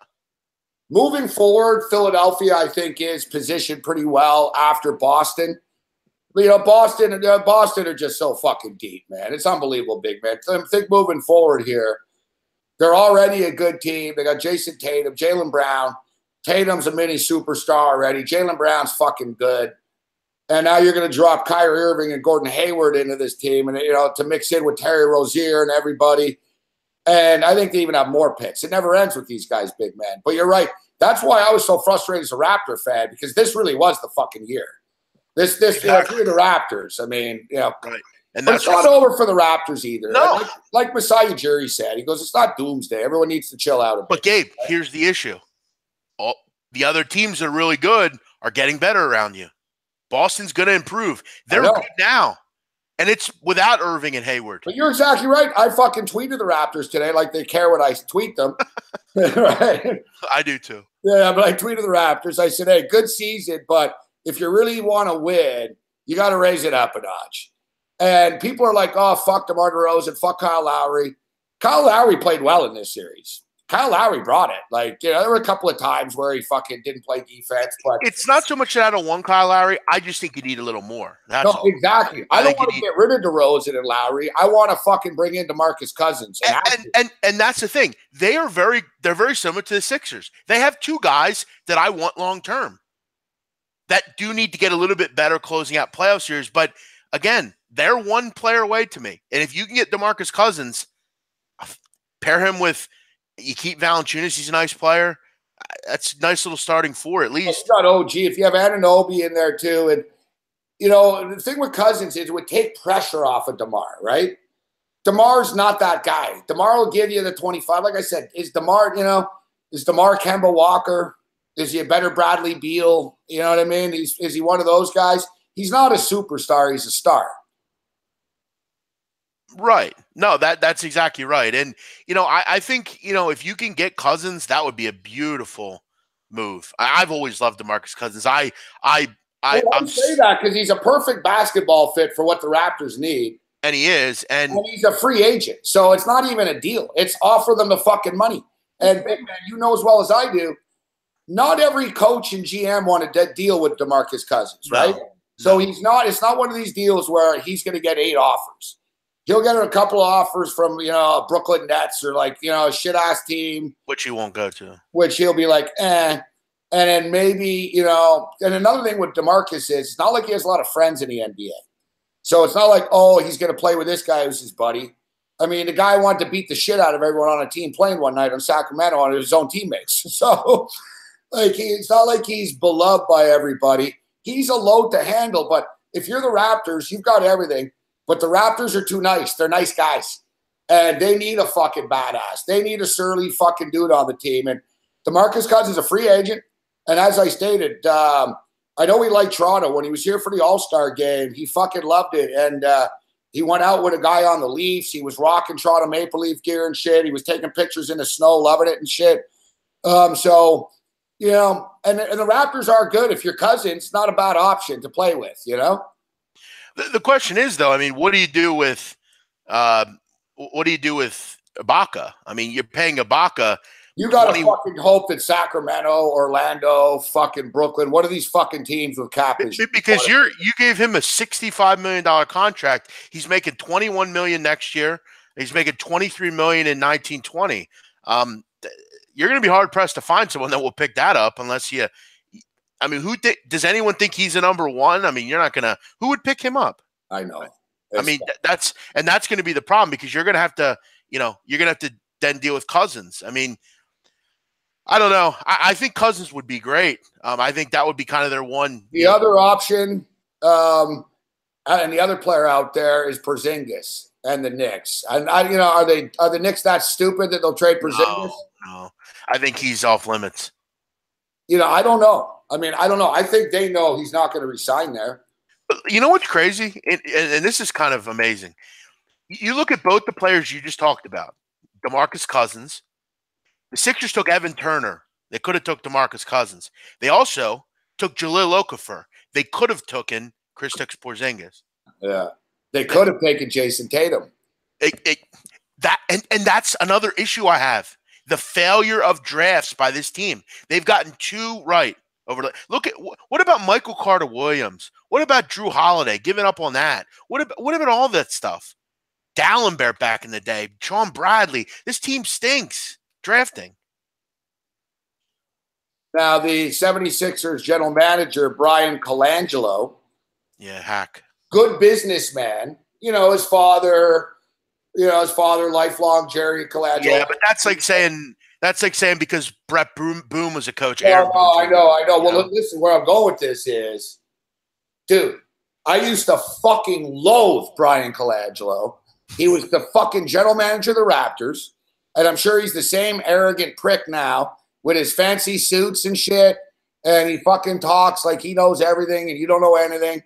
This is the cocksucker that drafted Andrea Bargnani first overall, big man.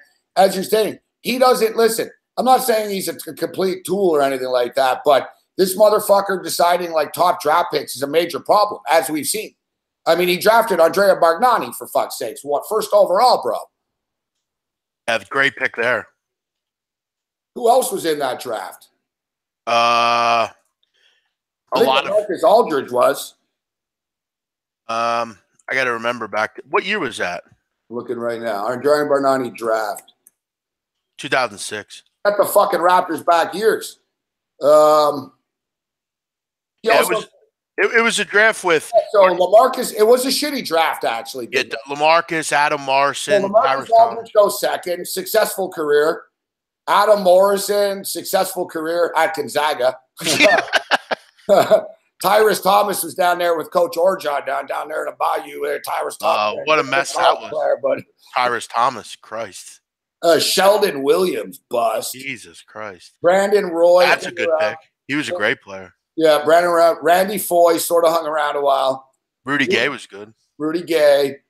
There's what a shit draft, though. I mean, there's like fucking Reddick. Yeah, Thabo Sefolosha. Hilton Armstrong. Look at that 16th pick. I mean, is that not the worst pick ever? Like, really? That's who the Sixers took that year. Rodney Carney. Yeah, how'd that work out? Rodney Carney, fucking loser. Rajon Rondo went 21st overall. And yeah, good point about the Sixers, because look who went 24th overall in this draft. Kyle Lowry out of Villanova. Yeah. Yeah, I mean, this wasn't a good draft particularly, but, I mean, Bargnani won. Was the steal of the draft, 47th pick. Yeah. No, you're definitely right. That was a good one. Were there any other? There weren't many other good ones, though, either. Damn, this draft sucked. Oh, my God. I don't even know half these people. It's fucking terrible draft. A lot of overseers that we've never seen. Yeah, what a bad draft. Jesus Christ. This draft's a little bit better coming into this year. But look at CJ Watson. He goes undrafted, and he probably had a pretty good career. Yeah, undrafted players, yeah. CJ Watson. I remember Pops Menza Bonzu. How unlucky are you, the Raptors, though? That's the draft you get the number one pick in. God. I remember at the time, I swear, I remember at the time I even said, just fucking take LaMarcus Aldridge and stop overthinking shit. You know what I mean? Mm-hmm.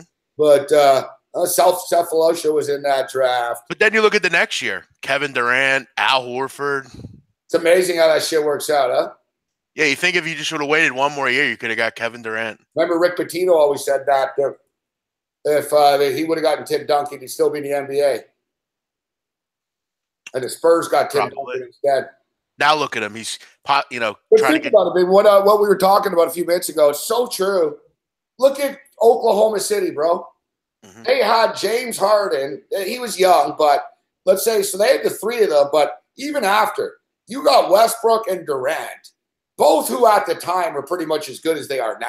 I mean, Durant's raised it up a notch a bit. Westbrook, but you know what I mean? Mm-hmm. A couple of years ago when they were still together, they were fucking awesome.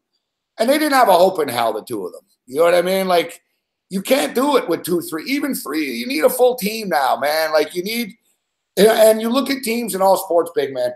You look at the Golden State Warriors. They set an all-time record. We beat the Chicago Bulls record. So what do? Let's bring Kevin Durant in. I don't give a shit if it upsets fucking Curry or Thompson or anything. We got to stay ahead of everyone. We're bringing Kevin Durant in. You look at your Philadelphia Eagles. You know, constantly bringing players in. Let's get better. Let's bring Jay Ajayi in. Let's bring Alshon Jeffrey in. Let's sign these defensive linemen. Just aggressive play calling, aggressive. But what they did do, though, is unlike Durant, though, they went out and got the right pieces. Remember they did the Dream Team, and that was a complete fucking mess. You know, they put all these superstars on one team. And in football, I don't know if that generally works. In basketball, it has worked. But football, it hasn't. Remember the Redskins used to try it all the time. But it does take time, though. I mean, look at the Heat. I mean, I rememed when it first started, it didn't work right away. I mean, you got to take some time. But, yeah, nowadays it's how you win. It's just how you win in baseball. Yeah, you need good draft picks. Like, look, Steph Curry is a good draft pick. You know what I mean? Klay Thompson. Like, that's the thing with the Warriors. People often, act like it's unfair or something like that. Well, you can go out and do it. Remember? Yeah, look, dude, they drafted Draymond Green. Yeah. They drafted Klay Thompson. They drafted Steph Curry. They didn't steal those. I'm Kevin Durant. So what? And if you're a top, if you start a corporation from the ground up, big man, and what is it wrong to try to sign another top corporate executive away from someone else to make your company even stronger? Of course not. Like, that's the way these teams look at it. The way the Patriots always bring more guys in. You know what I mean? More talent. More. I don't care. We already have our 4 running backs. Draft Sonny Michel, right? Like more. These teams, and I hate that attitude.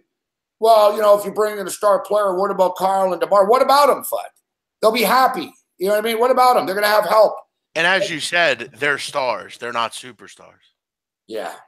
And as far as Casey goes, I don't know. Would you fire Casey? Yes, right? I saw you on Twitter saying yes. I would, because I think 7 years somewhere and you haven't been able to win, I think it's time for new blood. I mean, honestly. But then I look at it and say to myself, well, I mean, look at who's out there. Right now, I think the best prospect was Fizdale. He's gone. I mean, who do you pick? Monty Williams? I mean, who do you pick? Steve Clifford? Is Steve Clifford any different than Dwayne Casey? Jason Kidd? I mean, what are you going to do? Yeah, I know. Diehard Raptor fan, Bolt, Greg Harvey, a friend of mine, he loves the Raptors, like really does. And he was defending Casey today. He goes, I know we're all upset, but he goes, what do you want to do? You want to bring you going to hire Stan Van Gundy? Is that going to be better? That's the thing. There's not a lot of great options. Right. If Fizdale was out there, I would say fire him and get Fizdale. But, I wonder at what point when someone will say, listen, Jay Wright, how much do you want to come coach our team? Well, I don't want to get there because it's almost too simple. And is Jay Wright, is it automatically? It seems to me that the time, if you're going to do Jay Wright, is now. Because Embiid is young. Ben Simmons is young. I don't know if Jay Wright inheriting a grown man team works. We don't know. He's a college coach.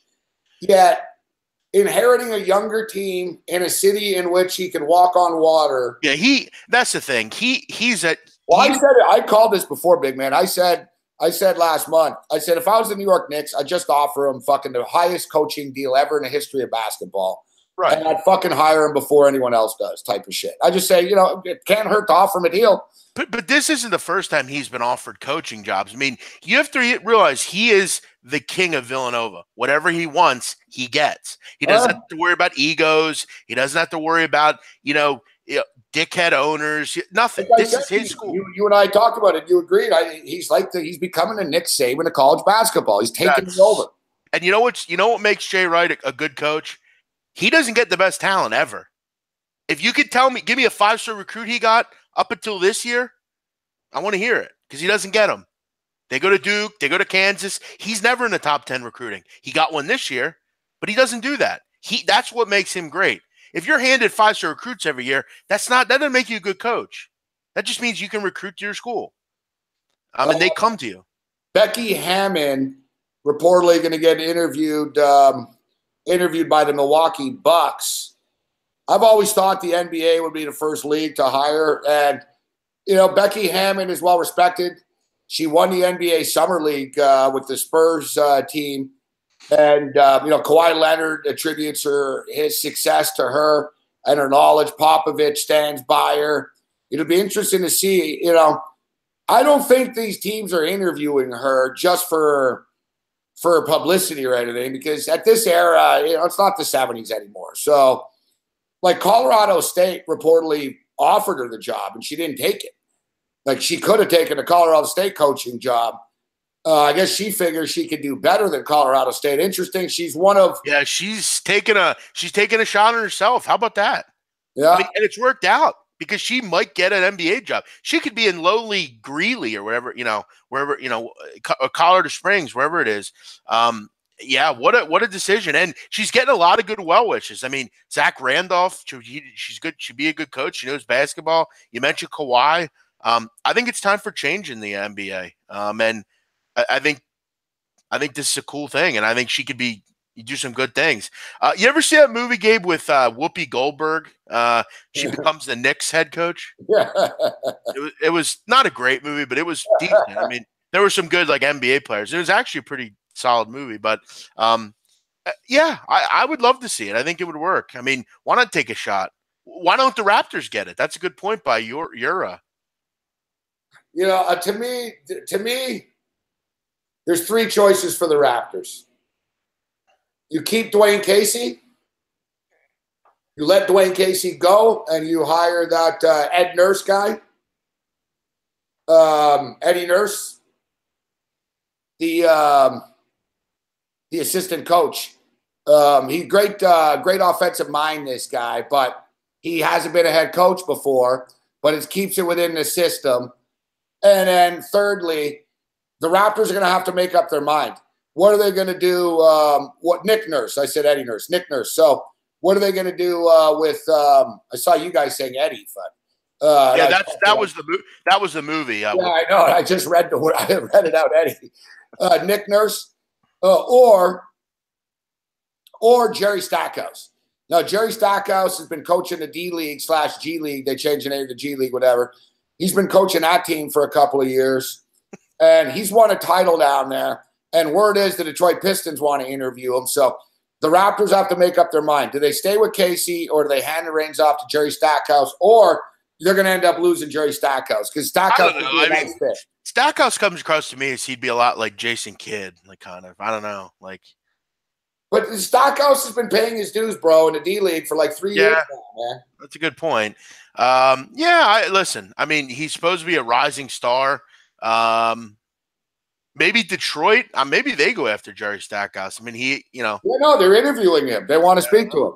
That would be a decent pickup. I feel like. Yeah, Stackhouse. Stackhouse, longtime Detroit Piston, of course. No, Stackhouse has put the work in, man, and. To me, it would be an insult if they don't give it to Stackhouse, if they let Casey go. I will say this. I think the only the way Jay Wright would ever leave Villanova, I think if the Sixers offered him this job, like let's say they did fire Brett Brown and said, listen, we love you. We have a lot of young players here. Come be our coach. We'll pay you whatever you want. You don't have to move. You'll be in the same city. We can let you pick who you want to stay at Villanova. I think he might consider it. Why wouldn't you? You got Joel Embiid and Ben Simmons, right? Now, again, it would be very reliant on, listen, if they get LeBron James, I don't think that would happen. But I will say this, another guy that I would look at if I'm a team, and people are going to think I'm nuts, David Blatt. David Blatt is a good damn basketball coach. Yeah, he was a good coach. Yeah. And you're not going to tell me any different. David Blatt is an elite mind internationally. And listen, I thought he got a raw deal at Cleveland. I mean, listen, this is a guy that took them to the NBA Finals. And I know they had LeBron James, but he still did it. The biggest crime was he didn't bend over and blow LeBron all the time. Right. And he wasn't a yes man. Well, you know what? I'll tell you funny. How about the Phoenix Suns? They hired a Russian dude. Igor is their head coach. Right. From the Jazz. From the Jazz. Yeah. Russian, first ever European. He's Russian. Is he Russian or is he Slovenian? Russian, you're Ukrainian, I believe. Serbian, my bad. Oh, really? Wow. Yeah, we're going to get shot here, big man. Yeah, all the same. People are going to be like, you fucking American and Canadian. Well, Igor is generally a Russian. Igor fucking Koshakov sounds pretty Russian to me. Yes, and I'd like to read his biography to see if he is he is from Serbia. Wow. That Kozakov sounds Russian. Interesting. Listen, I mean, I've heard good things about him as well. He's done a nice job with Utah. He comes. Give me 1 second, big man. Keep talking. Let's be 1 second. Yep, no problem. It should be interesting. I mean, there's a lot of guys out there that I think you might be able to go after, and they might do some good things. Kolkosov. Interesting. What's up, Brian Rowe?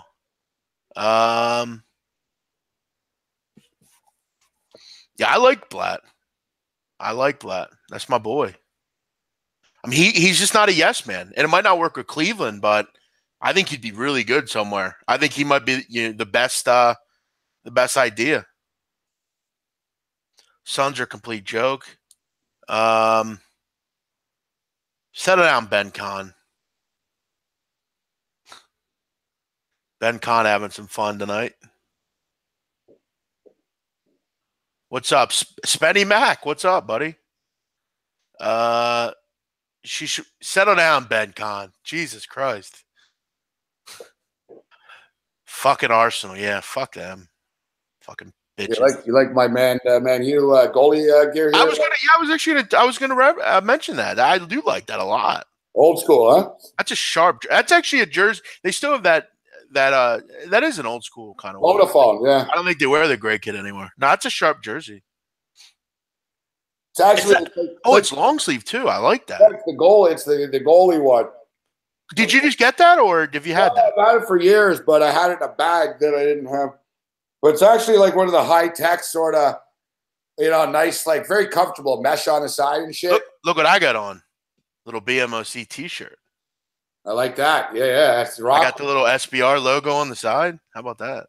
So did you see today? Have you heard about me and Mick Ossie's Twitter? No, I have not. What happened? So it's pretty good. So, Mick Ossie and his tennis racket all the time, right? Yes. Oh, you were going to play tennis against him, weren't you? Yeah, for $500 cash. Yeah. So I gave him 3 choices. I said, listen, I'll play you in Toronto here. We'll do a live show and everything. Or IFBC in Las Vegas in August. Or I got to go to Vancouver in July. So I gave him 3 cities. That's like the definition of I'll fight you anywhere, anytime. That's right. I gave him 3 cities, and he's hemming and hawing right now. And I told people last night, because you know how he is, it's all in good fun. So, whatever. Mick's girlfriend's busted his balls. Last time he went out on a road trip to one of our shows, he fucking split his face open, as you remember. Why doesn't he just bring her with him? It's a good point. Just like pay for her to go to the spa or something and be like, all right, I'm going out. She can watch over him. Exactly. So he would act way different too, probably. So last night as a joke, just because I brought up, remember, like, how sensitive he is. And remember, we just said, you didn't go 16-0. And he's like, you're lying. He gets so mad. So I said, all right. I said, I have a feeling Mick is starting to back out of this tennis thing. So I told the guys in the chat last night, I said, please tweet him and say, fucking word on the street is you're scared and you're backing out. I'm doing it right now. Oh, no, dude, he's going to fucking flip it. Oh, well, who cares? Oh. He flips to me always. They say, what's this about you not wanting to play good? I'm doing it right now. So, no, but dude, so I told Matt McCursey, a couple of guys did it last night. I woke up this morning, man, and it's just on Twitter. Fuck you. Who the fuck are you? I'm a fucking Hall of Famer. I've been here 16 years. I don't know who the fuck you are. Fuck you. So you're tweeting him now? Yes, I am right now as we speak. Word is he doesn't want to play me in tennis. Mick Aussie, there he is. All right, word on the street is you are backing out of tennis match. No true Aussie would ever back out of anything. No true Aussie. Fuck you, big man. Last night too, we were exposing Mick for being softer, right? He's all Mr. Tough Guy on Fridays. Yes. So last night I'm like, Mick, we're all calling you out of here. Come on the show live. He's like, I'm in bed with my girlfriend, man. It's fucking 11:15, Mick.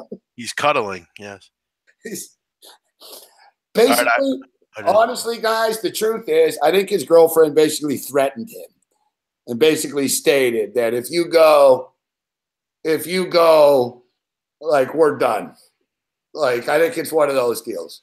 Like, you got to understand, last time Mick came on a road rage, like, he did. He fucking, like, he split his face open, fell into a garbage dumpster, fell face first onto a Budweiser bottle. There was the time in Montreal that he fucking fell head first through a fucking hotel window. Yeah, I just hit him up. I want to see how quickly he responds. Oh, this is great. I actually didn't hear about this. I've got it. I know. Yeah, he's probably in bed by now. That's true. Dude, he gets so mad. Here's some of his responses. Here's today. John, go fuck yourself, whoever you are. Seriously, you in sports rage, fuck off. I love it. It's almost too easy, big man. But the thing is, he really gets mad for real. So he's like, so this was John, John was in the chat. John, go fuck yourself. Because he said, Mick, I hear you're all talk and don't actually plan to show up and play sports rage in a tennis match. John, go fuck yourself, whoever you are. Seriously, you and sports rage paid $1,000. It'll cost me to get to Toronto. I've flown to many road rages over the 16 years. John, well, you heard wrong. Apologize, or I'll say it again and much more. Oh, this is great. Then Drew and Mick. Looks like, fuck you, Drew. I haven't seen you at any road rages. Now, Mick, so get this. So Mick now responds tonight with a challenge here. Yeah, what's up with him? Wait, let me ask you a question, because I remember this perfectly. When you were in Vancouver, didn't you pay his trip because he won like that fantasy thing? Yeah, I sent him $500 to pay for the ticket. So what is he complaining about? That he has to pay for everything. And another thing is too, it's not $1,000. And another thing is too, if he's so sure he's going to beat me and win $500, then why does it? That's half the trip right there. Exactly. So how about this? He wants me to go to his hometown of Edmonton. That's like telling someone, "Fuck, come play me in Butte, fuck Montana." You know what I mean? Like, what are we going to play in the 6 inches of snow? I know. He wants to play tennis in Edmonton in the winter. What is he going to take you in his backyard on his stone driveway and play? I say the game is on at the Grey Cup Thursday night in Edmonton in November. I'll book an indoor court and I'll even pay to have it filmed. Now, I will say I do agree with, like, if I was with a broad and like if you scheduled me to come on, I would come on. But like I don't hate him for not coming on, but because he's with his broad. But I mean, the fact that he's like, kind of backing out is kind of weak. What time does Domino still order to? Fuck. I think you should pull his Hall of Fame thing. Like pull. Oh yeah, we should. Oh yeah. Oh fuck, he'll lose it if we bring that up. Yes. Yeah. How about this, big man? I don't know if you saw this story. Fuck. You see this story about a Duke fucking administrator? Yes. You see this about a Duke administrator walks into a Starbucks or a coffee shop, whatever, Starbucks type coffee shop. Oh yeah, you got the people fired. On the Duke campus. So yeah. Basically, Duke Vice President of Student Affairs Larry Moneta walked into Joe Van Gogh, a local coffee shop on a Duke campus location, to order his customary tea and vegan muffin. While waiting in line, he was horrified to hear Young Dolphs Get Paid playing over the sound system. You know about this music. Do you know this song? Yeah, and look, I will be honest. I'm going to read you the first couple lyrics in this song. Get paid, young N-word. Get paid. I mean, come on. I mean, you don't put that on a coffee shop. On a Duke campus? Would I have called the police over this or whatever he did? He immediately told the employee who was bringing up his order, who happened to be a black woman, that he found the song to be offensive. Said she apologized and shut the song off before ordering to give Moneta his items for free. Moneta insisted that she charge him for it. And another barista who was there, Kevin Simmons, recalled the scene getting testy. Well, Brown was working at Kevin restaurant. Kevin Simmons, the other barista on duty, was busy making drinks. Simmons had worked there for 3 months, was up for a 90-day review. Well, pulling the shots of espresso, he noticed a man was upset with Brown. Harassing is definitely the word I would use. He was verbally harassing her. All right. There's got to be video of this. I would love to see that. On Monday morning, Brown and Simmons were called into Joe Van Gogh's and asked to resign. That's fucked up. The motherfucker actually called to get them fired. Yeah, that's class act. The VP of fucking student affairs, real class act at Duke. This is why people fucking hate you, Duke. Yeah, and this is why. Turn the fucking song off. I get it. All right, she shouldn't have been playing the song. Or like, hey, walk over and say, hey, listen.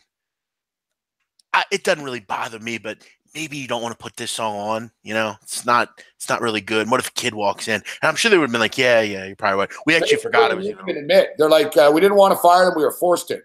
We got a call of Robert Coffey from Duke. Can you believe that? Robert Coffey's in charge of fucking dealing with the punishment coffee shop. We got a call from Robert Coffey of Duke saying that the VP of the university had come into the shop and it was vulgar music. Joe Van Gogh is contracted by Duke University. We essentially work for Duke. They can shut us down and do what they want. Duke University had instructed us to terminate the employees. Fuck you, Duke. Yeah, pussy ass. If I was a basketball coach and a kid was fucking choosing between Duke and Kansas, I'd show him this. I'd say, kid, this is where you're going. if you want to go to Duke. This is where you're going. Yo, did you see the fact that after protesters entered his office along with one of the fired coworkers and started blasting the song? Oh, protesters are showing up now. I got to hear this video. Hold on. Oh, this is great. Good. They just walk in and start playing the song. That's great. Screw you, Duke. Yeah, what a dick move. That's funny. Fucking man, so fucking today day and age, man. I just want to try to order a pizza or something right now. I doubt it's still open. And you got a fucking postal code. What's your fucking social insurance number? Yeah. You actually have to give them your bank account. For like a fucking semen spam sample or something. Can we get a DNA test here from you, sir? They're still open. That's amazing. Is Domino's still delivering right now? Which one are you looking for? Bruce Chad. Where's Bruce Chad? Bruce Chad's the expert. Come on, Bruce. Yeah, but he lives in like the middle of nowhere. Yeah, I know, but I'm living in downtown Toronto, so therefore. They're open till 1 a.m. I Googled it. Most of them. All right. North York, Ontario, Toronto. Yeah, I'm seeing 1 a.m. I like what you're on top of it already. I got an order from 51 Niagara Street. 51 Niagara Street? I got you covered. Domino's. They're open till 1 a.m. All right. 51 Niagara Street. You want the number? Oh, you're ordering online. Gotcha.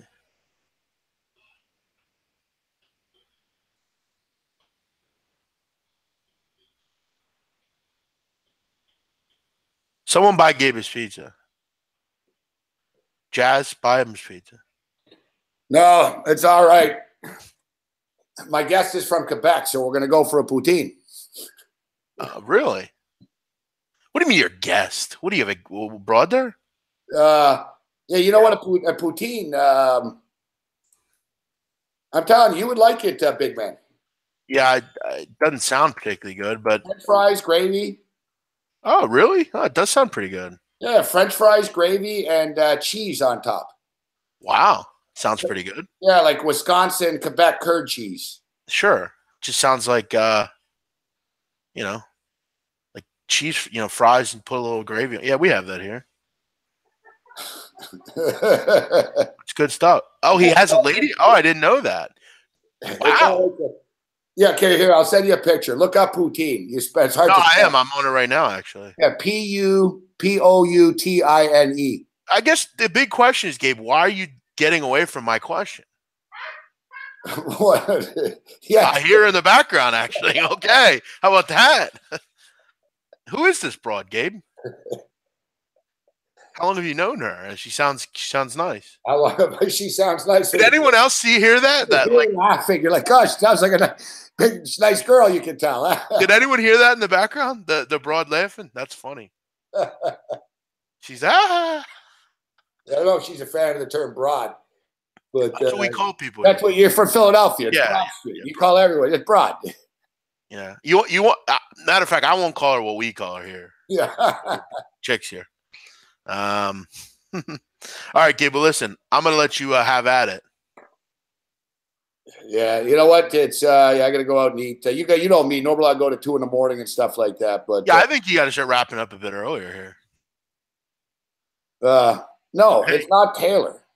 Gabe, in the meantime, make sure you wrap it up yourself. It's not Taylor. Stop.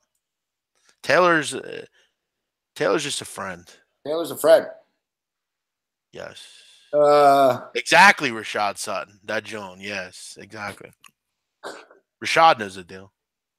All right. So no, before we get you out of here, everyone's arguing about this shit in the chat. Warriors and Rockets. You're on my side on this, that the Warriors just have too much firepower. Oh, yeah. And I'm just gonna bet it. Fuck it, big man. We're talking about, do I lay the -180 to beat the Rockets and then double flip it and then lay it over on to win the championship? Screw it, dude. I'm tired of the point spreads. I'm tired of the NBA's bullshit. I'm just gonna bet on the fucking Golden State Warriors to win the title -135 and just get on with it. Well, I actually did it like a week ago. I got it Well, I think it was before the Pelican series. I got 120, but yeah, I would do that. I don't see any. I don't see any way it doesn't happen. Settle down, Medina. He just said it wasn't Taylor. Settle down. I know how to talk to women, bro. Yeah, I would do it. I will say though, I kind of want to take the Celtics in the other series. I think you got to take the Celtics as an underdog. But what about this? Who's going to win game one, do you think? Houston or Golden State? It's a little early. We have time to cap the game. But I'm just stating, if you like Golden State, what if Houston wins game one? Then suddenly we'll get some nice, much better value with the Golden State Warriors. But I think the Warriors probably go in there and just suffocate them and beat them in game one. I think Houston will win one game. In the series, huh? Yes. Yeah. Probably game 3 or 4. That's what I said. 5. I have a feeling they'll be down 3-0 and like win a game. Golden State, the series, this is good. You don't even have to take who's going to win. This is just when the series will finish. Except why do this? Because Golden State's going to win. But series to go 4 games is plus 650. Series to go 5 games is plus 275. Series to go 7 games is plus 200. Series to go 6 games is plus 175. They're not going to sweep them. Wouldn't be a bad pick, though. Take a shot. Look, the odds makers are clearly saying that 6 is the most probable one because that's the lowest odds at plus 175. Yeah, that's actually a good bet, Grinch. Golden State minus 1.5 games plus 125. I don't think they win more than 2 games, Houston. That's a real good bet, actually. You see that, Gabe? Grinch's bet? Yeah, I'm looking at different options here. So series correct score. I'll get to that one, the minus 1.5. I don't have a problem with that. So Warriors. So how about this? These are better odds, actually. So Warriors to win in 5, plus 500. Pretty good odds. Plus 500, Warriors to win in 5. Warriors to win in 6, plus 300. Wait, say it again? Warriors to win in 5 is 5-1, plus 500. I like that. I think they, like I said, I think they win one game. And you can take the Warriors to win in 5 at plus 500 and little dabble in Warriors to win in 6 at plus 300. I think you're pretty comfortable. Yeah. I actually really like that minus 2, that 1.5 that Grinch just said. I mean, they're not going to lose the series. They're not going to win in 7. I mean, there's really only 2 options that Houston would have. Here's another interesting. Here's a weird prop here. They have a series special over under games in the series 5.5. What's that? Under 5.5 games is plus 162. Over 5.5 is minus 225. Well, you just want to take the plus 500 on 4-1. Yeah, exactly. Because the Warriors aren't going to, or the Rockets aren't going to win. I don't see the handicap one here. It said it's on Bet Online. Okay, yeah. Correct score after 3. Yeah, now you're just getting into this dabble stuff. All right, big man. So you got to start selling T-shirts in Philly. Fuck the process. I might, actually. That's not a bad idea. You bet golf at all? You got DPC in the morning? No, you got anything? I'm taking Tiger Woods. I like Cantlay at 50-1. Cantlay? Yeah, Patrick Cantlay. Let me look at this. I actually dabble around in golf. Is that that's not a major, right? It's the unofficial 5th major, they call it. So it would be under majors, though. It wouldn't be under majors. How about this today, big man? You see the Mets fucking bat out of order? Yeah, it cost them the game. That's fucking great.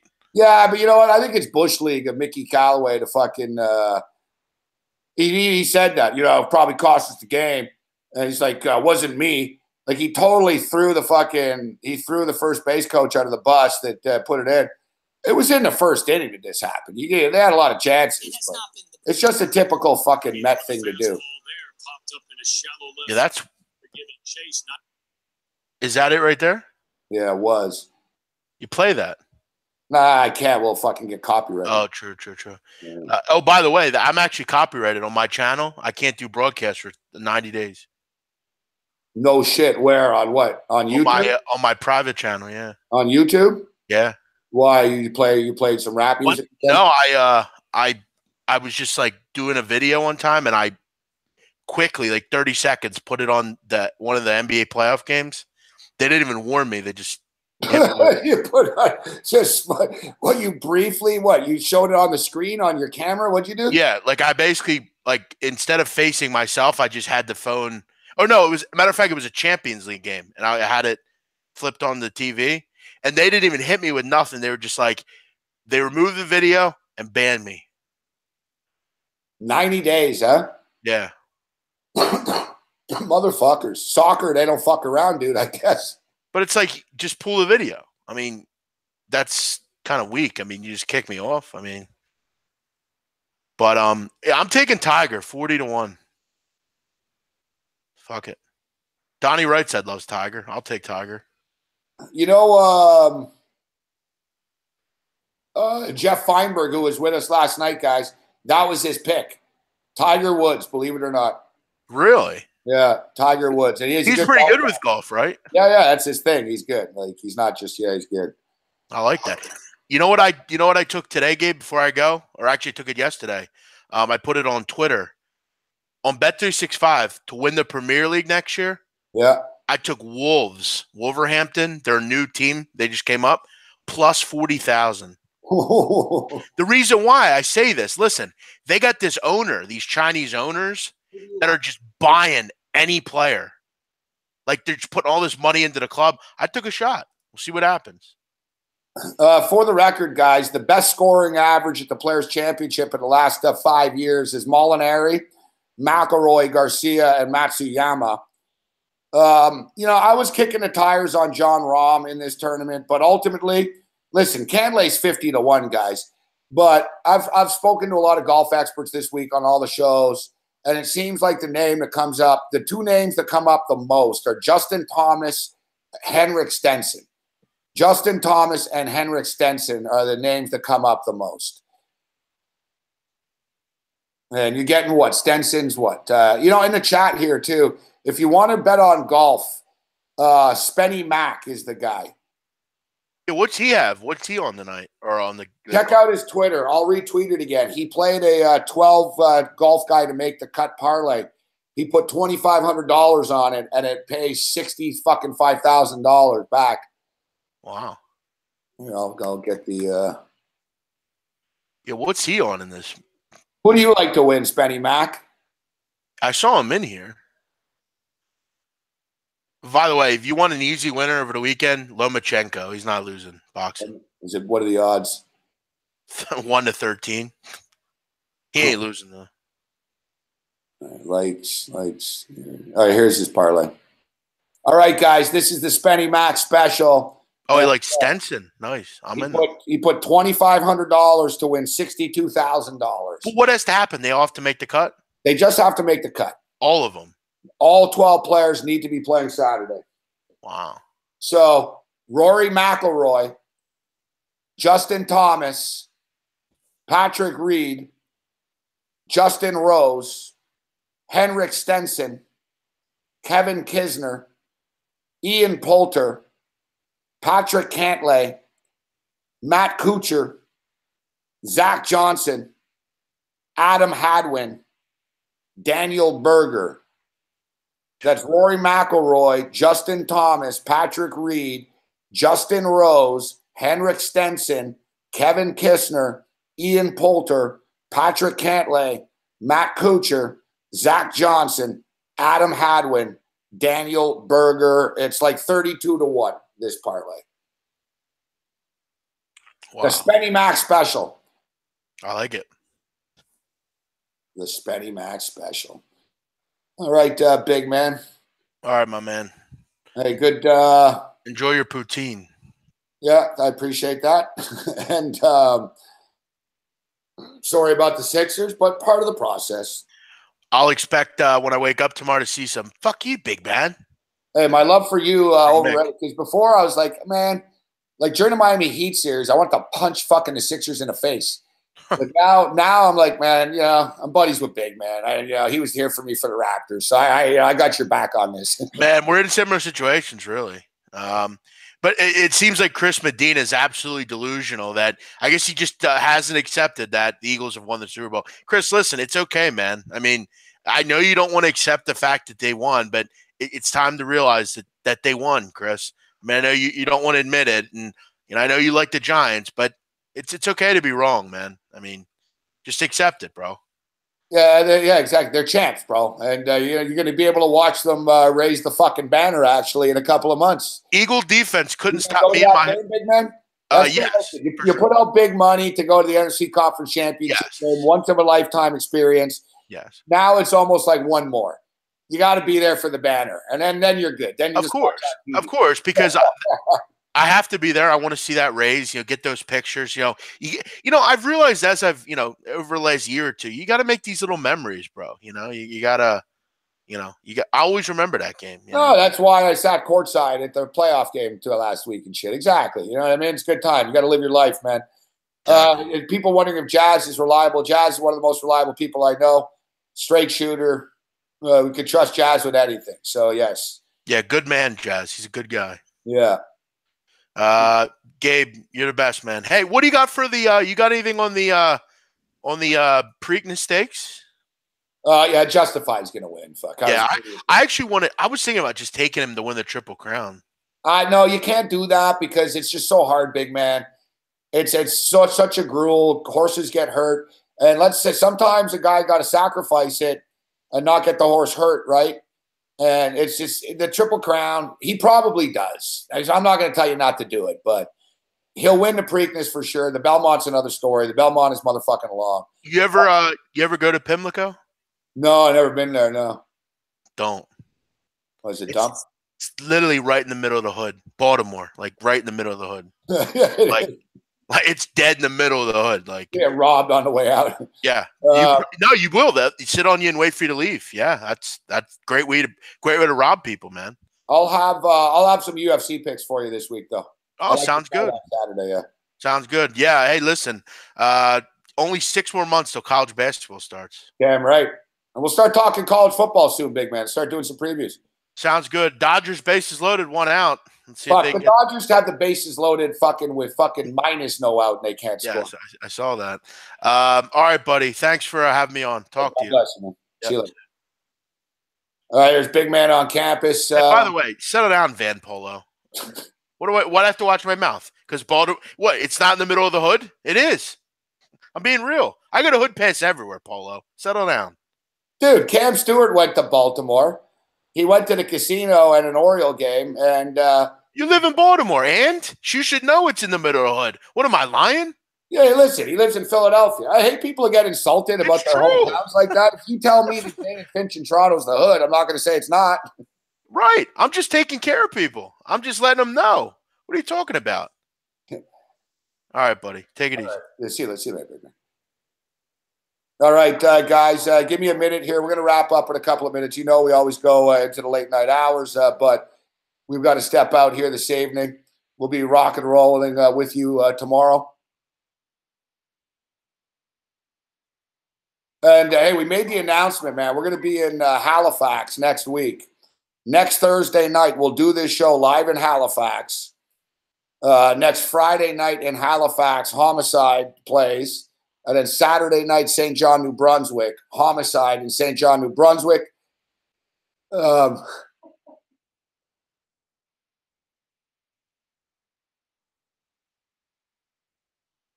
What do you guys want next for the show next Friday night? You guys have a choice next Friday night.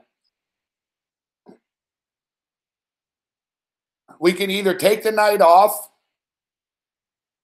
or this show will be like the live concert, which, I think will be pretty cool. It's the summertime, shake things up a little bit.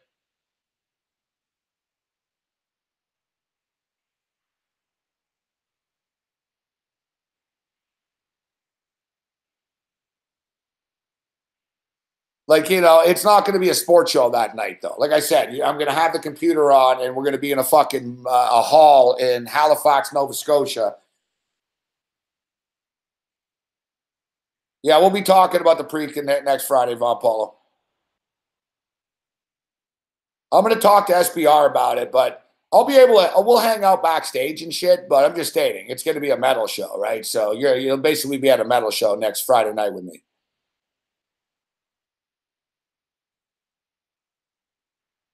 Yeah, this time we're going to plug the computer into the PA system. Last time we didn't do that in Montreal, and it sucked. I know. You guys motherfucking rock, though. We'll wrap up in a couple of minutes here. Live in-game right now. Hey, Dodgers, fucking right. Dodgers take a 2-1 lead. Dodgers take a 2-1 lead. That's good.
Friday night show, we'll bust the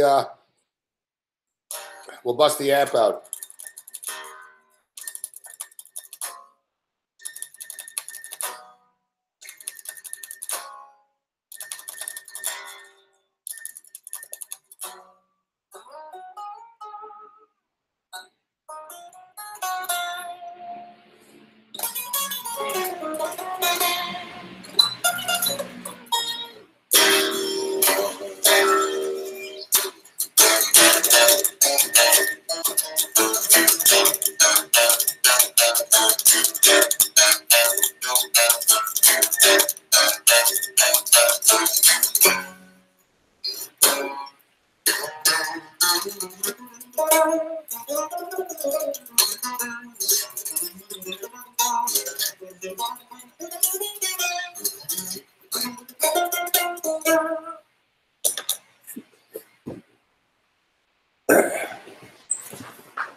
Yeah, we'll plug in the amp tomorrow and shit on the show. And I got to start practicing a bit, man. We got shows next week. I haven't really played since the last time we played. So, yeah, I can play all that Spanish shit. All right, guys. So, yeah, I'm going to step out for a late night meal right now. You know, I would hang out with you until later, but we're shaking it up here this evening. I thank you, Von Polo. Thank you very much, Von Polo. Yeah, you know what, guys? Back off Mick Ossie, all right? The guy's going to have a fucking heart attack. He's going to punch me in the face. What's up, Pushy? Good to see you, Profits for Life. Thanks, Nick Papagera. Yeah, we'll give you guys a night off early, too. Go spend a night with your girlfriends, walk your dog, smoke some weed, go destroy your neighbor's lawn if he's pissing you off.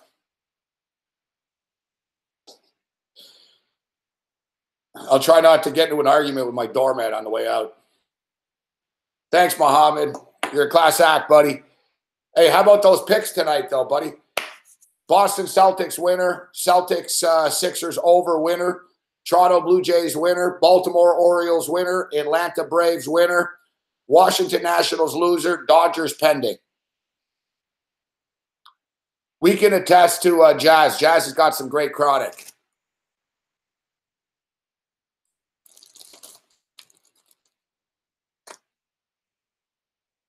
These nice buds.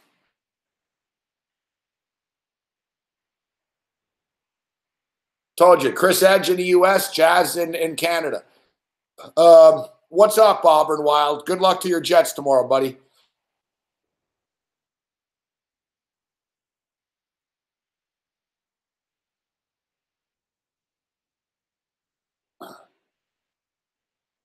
The only thing I'll say is I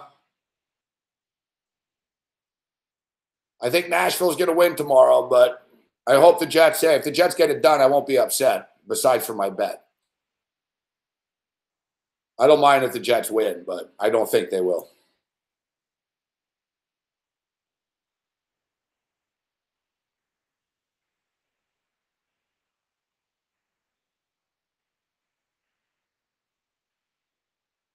It's a toss-up, Auburn Wild. Anything can happen in a Game 7, buddy.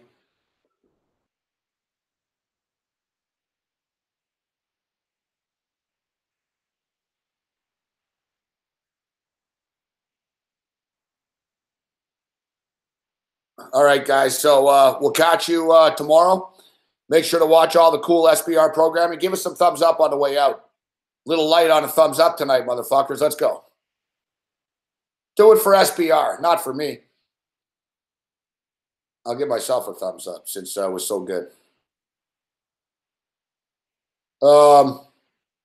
Give us a thumbs up. Check out the SBR rating guide. Watch all the cool shows on SBR. They're good people over at SBR, right? So check that shit out.